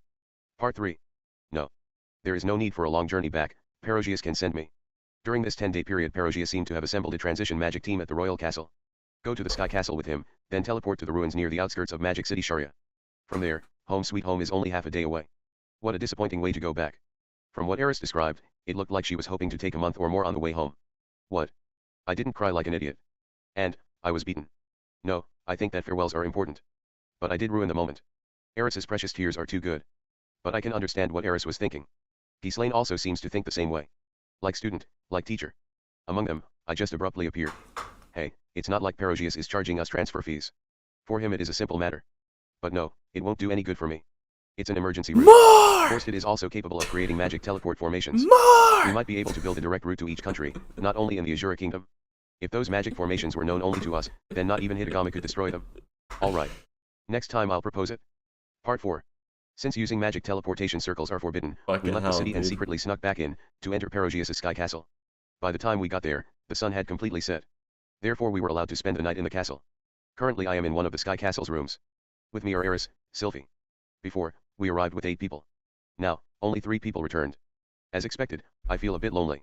While thinking that, I was looking at the flames of the fireplace. With the bed in the back, Sylphie and Eris slept side by side. Although they got their own rooms. Sylphie and Eris, for some reason, said they want to sleep in the same room with me. It was possible to consider that they were there for a reason. Point 3. Possibly, it may be that it was the day of yesterday. But, because Eris hesitated when it comes to 3p, it's become no. Anyway, we managed to sleep in a row given the space, but somehow I can't sleep. While watching the flames dance in the fireplace, I became lost in thought. My surroundings are quiet. Only the sound of the fire could be heard. While watching it, I collected my thoughts. I won. I won against Hitagami. It would not be an exaggeration to say that it was a great victory. There were no casualties on our side, we defeated all the apostles, and we made Ariel queen. Well, there's still some time until the coronation. However, too much anxiety will make a great victory tasteless. Ultimately, this victory was all because of Orsted's plan. It's an important victory, but this is just round 1. In the future, he will continue this battle. Thinking of the outcome of such battles will only invite anxiety and worry. Did I do alright? Have I done everything I can this time? I helped Ariel, almost died, became Orsted's underlying, and married Eris. Was this good enough? Rudy. When I was thinking like that, Sylphie suddenly woke up. Are you still awake? Yeah. Isn't it late? She said while looking out the window. Outside is dark. 2 people not sleeping, a considerable amount of time seems to have passed. Whew. Sylphie, deciding not to go back to sleep, sat next to me. Sticking her body to mine, she leaned her head on my shoulder. I was holding her shoulder as a matter of course. For a while, I spent time in silence. Sylphie's warm body. She was flushed to the point that I thought she had a fever. Looking at the nape of her neck, I noticed Sylphie looking at me with upturned eyes. Sylphie's pupils were somewhat out of focus. I wanted to kiss her. Putting power into my hand to bring her towards me, when Sylphie suddenly clearly said, yes, alone since the time I stopped time being with Ariel's the son's best escort, girl. I have felt a bit lost. Yes. I decided to stop the kiss and hear the story. Everything, it's over. I looked at Sylphie's refreshing face. 8 years, she has worked as an escort for Ariel. 8 years. From the age of 10 to 18. In her youth, she was always with Luke and Ariel. Perhaps, she might feel lost now. Really, I wonder if I can take their place. I'm already not Sylphie's friend. Husband and wife should not be a substitute for friends. So Rudy. I was thinking. While I'm being silent, Sylphie said clearly. Until now, I couldn't always stay with Lucy because I was worried about Ariel-sama. But I think from now on, I will always stay together with her at home. When I look at Sylphie, she had a face like she decided to do something. Lucy is growing bigger and now she needs me more than ever. While saying that, Sylphie pressed her head against my shoulder. I pat her on the head. Sylphie's head felt more feverish than usual. So, I think I will become a decent mother who dedicates herself to raising her children. I do not think that Sylphie is a bad mother. What if this just turns out to be this whole fucking this whole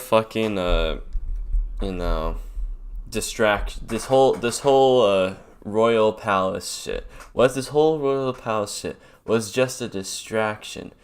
Cause technically, Hitogami either needs to just destroy the fucking kingdom, or a very easy method, just kill the fucking Rudeus' family. So, what if, during this entire time that Rudeus has been gone, Hitogami got another apostle, risky endeavor I know, but got another apostle to go burn his house down with Roxy in it. And then Lucy will be dead. And Roxy, with her being pregnant, is also dead. Or just sends another rat. He just sends another rat. Somehow he'll find a way. I know he has like the things that I know they have the things that protect them from like Hitogami's influence, but still, I just find that entertaining. But if I match it against the common sense of this world, to think about. She could be considered to be neglecting her child, leaving their child's parenting to the maid is something that nobles do. We're not nobles.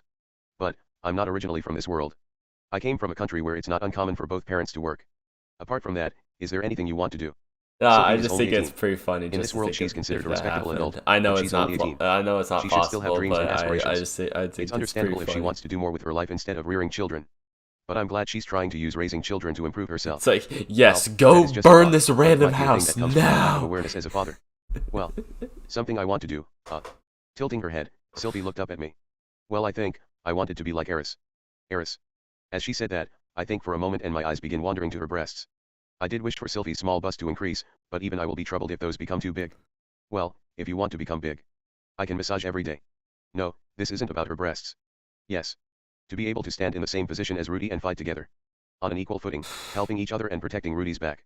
I think I want that kind of relationship. But Eris, and also Rudy are so far away that I can never hope to reach it. I've realized this. I do not think such a thing. Sylvie was more than enough strong. Indeed, her rank may go down when compared with Eris. But, that can't be helped. Because Eris has lived her life only for that. Instead, Sylvie has a lot of things to do that Eris didn't have. So, I gave up on this goal and will protect Rudy's back in another way. Oh, so. Unlike Eris, what of me that Sylvie will protect? Is it, mother? Yeah, Roxy also seemed to have no wish to stop being a teacher for a while. I will work hard, I will take care of the children in the house. I will raise the children properly and won't be afraid to show discipline, properly educating them, whenever you are out. It is a welcome story. And, it's a story that I'm sorry about. I'm sure, in the near future I will not see too much of I'm not reading chat right now. As a subordinate of Orsted, I'll likely see more and more work in the fight against Hitogami. Too good. Just like this time, I will surely be forced to travel to lands far from home during the fight. Therefore Rudy. From now on, please leave it to me, alright. Anyway. Sylvie is likely to have set on a new goal. She found a place for herself. With one stage done, she's taking the first step onto her next one. Yeah, I'm looking forward to hearing about everything from you. Somehow, I've been thinking that suddenly I'm more and more helplessly falling in love with Sylvie. Sylvie is always cute, she looks more cute than usual today. It's the last straw, I can't hold it in anymore. Drawing closer to her face, I kissed Sylvie. Sylvie accepted it without any resistance. Further, I moved my hand from her shoulder to her ass. While hugging her, I noticed Sylvie's eyebrows distort in trouble. Then I stopped moving, like a warrior caught in Medusa's glare. I feel the line of sight. It's from the bed.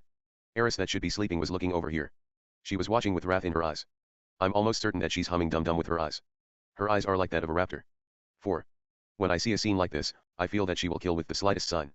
Super scary. As I thought, I'm going to sleep soon. What? Ha. Yeah, me too. Me and Sylvie crawling into bed where Eris is waiting for us. Well, those things can wait until we get back. In this castle, Perogias is always a voyeur. Already, Eris, please do not intrude. I'm sorry. But, you're so sneaky, mean it. I'm not sneaky. If you wish, want to do 3P now.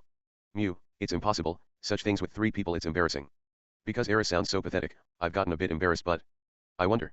Oh well, while listening to those 2 people talking in a quiet voice, I was getting some comfortable satisfaction. I have a feeling she'll probably Sylvie's destroy Sylvie's heart, in the there was one great process change. if you tried to in this do matter, that, she but appears to have grown significantly. It's fine. Then, wouldn't I also able to be changed a little more? Leave my back to her. To be changed to a positive. While thinking so, I fell asleep. TLC. TLC. TLC. Jurassic Park reference. Chapter 189, Return and Determination. Part 1. Magic City Sharia has not changed at all from 2 months ago. My hometown now under construction, enlarged and is almost finished. 1. That's right. Many feelings are accumulated inside my chest. Orsted promised my family safety. To reunite with my family only to find Sharia turned into a pile of ashes and dust. Donning a headband, Ariel and I would enter into war planning with our president. Well, I'm relieved that I could joke about nothing in particular. Passing through the square, we arrived in front our house. There is no change whatsoever to my house. It is not burnt, frozen, nor covered in thorns. Beat was photosynthesizing in the garden, shaking its branch. Jiro the armadillo was taking a nap in the kennel. Peaceful. I'm home. Welcome home. Upon opening the front door, with a tata-tata, Aisha jumped out. Full of spirit, she jumped straight into my chest. TLC, I'm fine. TLC. Above all, this does not seem to change. The souvenirs? Have you bought souvenirs? Yes, common footnotes. Yes, here is yours. In a split second, Eris retrieved a box from the luggage. Suddenly moving away from me, Aisha received it. Wow. Eris nay, thank you. Aisha opened the box immediately and removed what was inside. A ceramic that looks like a rice paddle. An exquisite relief is engraved on the handle. Looking at it, Aisha's eyes was beaming. It's a mirror. Like the one I saw at Chiron. Yes. Perhaps because of trade with Bigurdo continent, Azura Kingdom was selling many glasswork products. Because it was only a short traveling time this time, I mainly bought glassworks and mirrors. Whoa w, amazing. It's amazing. Phew fun, you seem to like it? Looking at Aisha making a happy face, Eris boasted that she chose it with Sylphie. Although Eris's sense is not bad, her original choice was too simple. When I look at myself, I am really cute. While Aisha is praising herself, she is spinning round and round. Lilia comes out a moment later, hitting Aisha on the head and adding in some rotation. Watching a full-spirited Aisha, somehow I feel relieved. They're all right and full of vigor. Lilia-san, nothing strange happened, right? I asked for now. Lilia nodded lightly, expressionless as usual. Yes, we're all right. Is that so? It's good. It was really good. And still clinging to my chest, Aisha's expression suddenly darkened. Oh. But Ai-chan. Roxy Nay is. Roxy. What happened to Roxy? No way, a miscarriage? No, if it's like that Lilia would have told me. Or did she have to be hospitalized because her condition is bad? Roxy Nay is. And, when Aisha just stopped her words. My line of sight is directed to a door leading to the living room. From there, Roxy's face pokes out. It looks like she is in low spirits. Roxy, I'm back. At least, she does not look unhealthy. I cannot see, but she doesn't look injured. She is very healthy looking. Rudy, welcome back. Saying that, she remained in that pose and replied without coming here. I expected it to take a little more time, but it seems everything went well since you've come back as planned. Yes. Ariel-sama won the political war safely. Well, it's not complete victory yet. News that Princess Ariel is dead might arrive at a later date. Well, there is no need to say such a thing. It's because those are the president's instructions. Really? That's good. Roxy still doesn't reveal herself. She is only showing her face. Only face, it can't be that her body became more plump. You mean, Roxy has become chubby? Roxy's gonna say, there is a myth that her body will continue to become more plump even after giving birth. It's not like you care about gaining weight. Because most likely Eris's weight is about twice that of Roxy. Oh, I'll tell you something, Ai-chan. Roxy may somehow become a little too naive too recently, so you must tell her gently. Aisha's words. Naive. When their weight increases during pregnancy, so too does their anxiety. And, now that she's uneasy, it's my job to reassure her. It is not naive. Well, why have you been hiding your body all this time? When Sylphie said so, Roxy showed her body reluctantly. I left my house, for about 2 months. In the meantime, Roxy's stomach has become fairly larger. If you think about it, with the weight increase during pregnancy it's a matter of course. Because it's made for holding the child inside. Even so, her chest looks a little bigger. Maybe some breast milk come out. Yeah, let's taste it later. Even so, she is in meagered of the magic race. I wonder if they didn't change as much as the human race. Recently, I feel my body is not like my body. My stomach swelling, the inside moving here and there. Everyone said there is no need to be worried, but... Oh, I understand. I also experienced it. But, at that time Rudy was not here. With Sylphie's addition, my chest stung a little. I'm so sorry. Indeed, although it couldn't be helped at that time, I'm sorry. Ugh, Sylphie. Roxy. I'm sorry. What? Oh, Rudy, I didn't mean that. I'm not gonna blame you for that. She was taken aback and said that, while her line of sight was swimming here and there. I'm ready for I'm ready for is it alright for me to spend my time alone with Rudy today? Oh. Heh, that's alright. Eris was looking at Roxy's stomach and her own alternately. I wonder if she had thought about her own pregnancy turn. So Rudy, with this you must spend your time with Roxy now, as for luggage, leave it to me. Well, I wonder where is Lucy? Zenith-sama is playing with Lucy-sama on the 2nd floor. So that's where she is, thank you Lilia-san. Ho-ra Eris, come on. Okay. Without waiting for my reply, those two go upstairs carrying the luggage. Part 2. Thus, Roxy and I moved to the living room. In the living room, the sacred beast Leo was curling in front of the fireplace. At the corner of the room, there is Jiro the armadillo. When Leo saw me he started barking happily and approached me while wagging his tail. When I pat his head, he begins to lick my hand. Oh, this guy loves it. There's only 4% of the Somehow, volume she doesn't left. want to show her body line too much to me, so she's only wearing a loose dress. I wonder if she is worried about her body line disappearing. Even though I think her current figure is attractive enough. Roxy. How was your work? Did it go so well that you came back as scheduled? Haven't I already said that before? It's unusual for Roxy to be panicking. What happened to her? And the panicking Roxy is so cute. Don't tempt me with such a cute reaction. Although, during the journey there is no such thing that happened. Feeling a sense of security from having completed my job, it seems my worldly desires have increased. Anyway, the person who was a little naive suddenly appeared erotic. As a man that you could easily read, I must be careful to not show my desire too much. Let's just give her some caring words. Alright. Air. Your stomach has grown quite big, can I pat it? N. No good.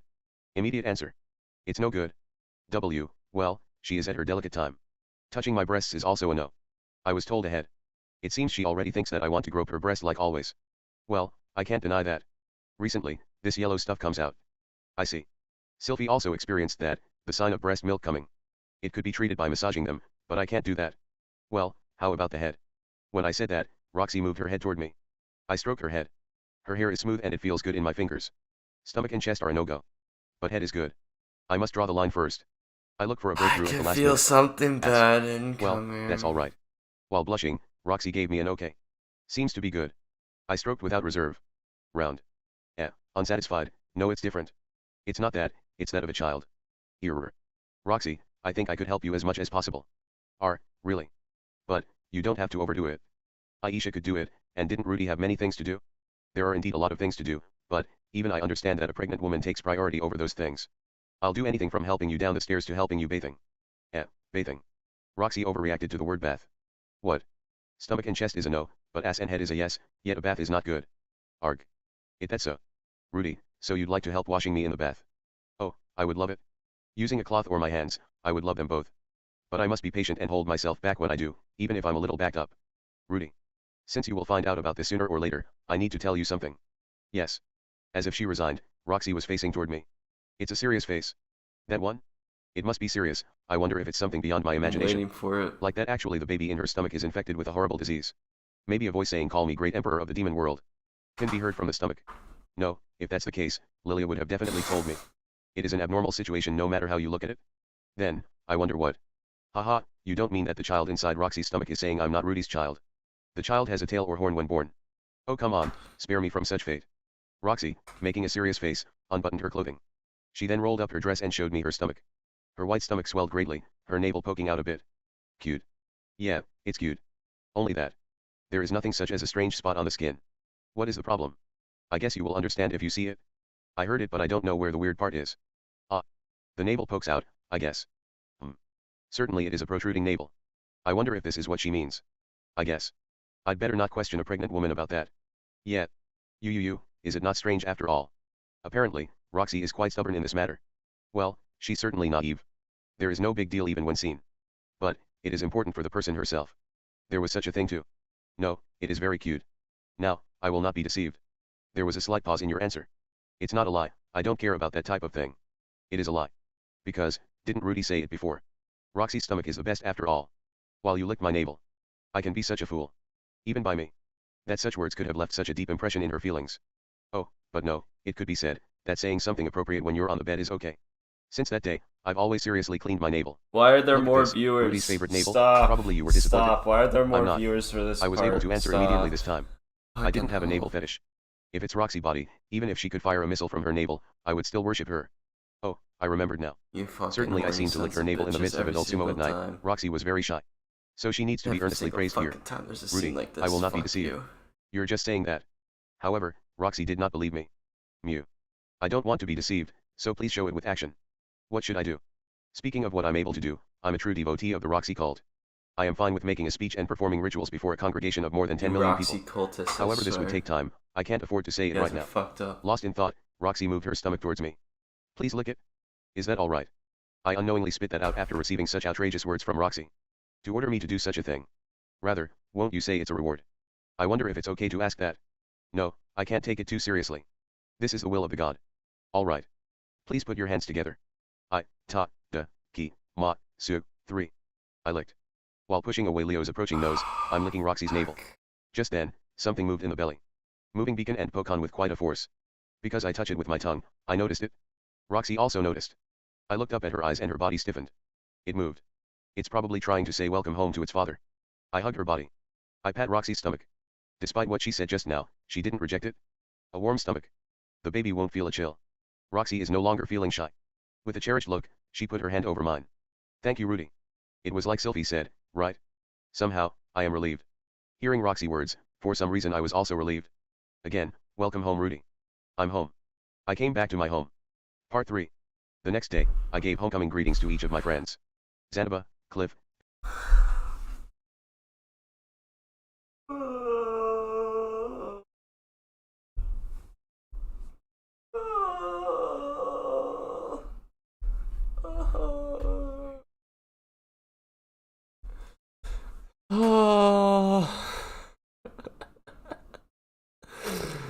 Oh, that's fucking gross. Ellen Elite.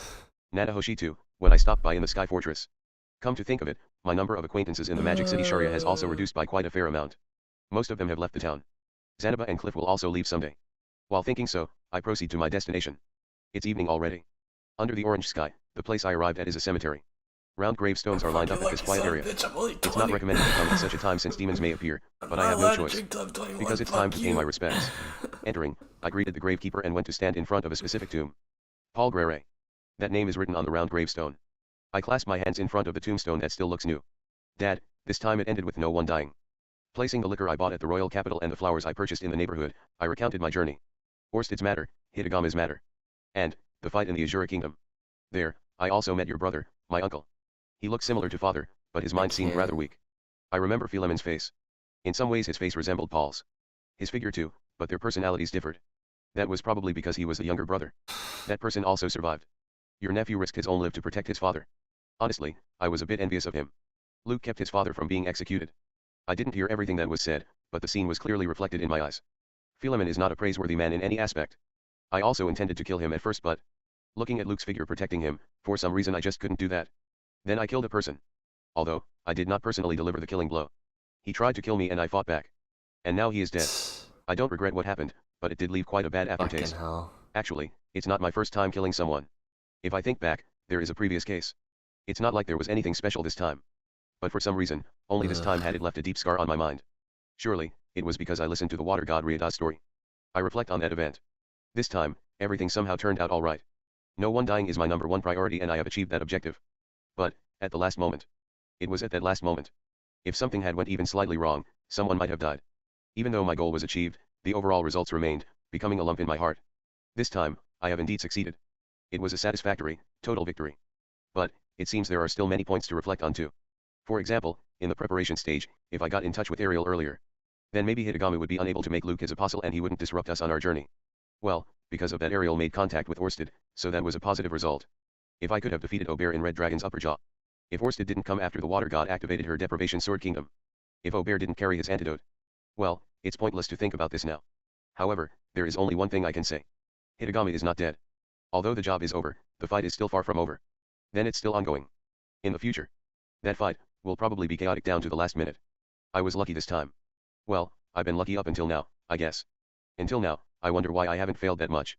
Maybe it's because I never expected to fail. For example, when Paul died. I thought that it was the best outcome, given that it couldn't be helped. Indeed, at that time and moment, I gave it my best. There were some points where my judgment erred and I made the wrong choice. But at that time, I did everything I could. In the end, an ending I couldn't hope for came to pass. Such a result could have been avoided. It was unlucky. It was not inevitable. But, is it really like that? Then, if I had good luck, Paul would have survived.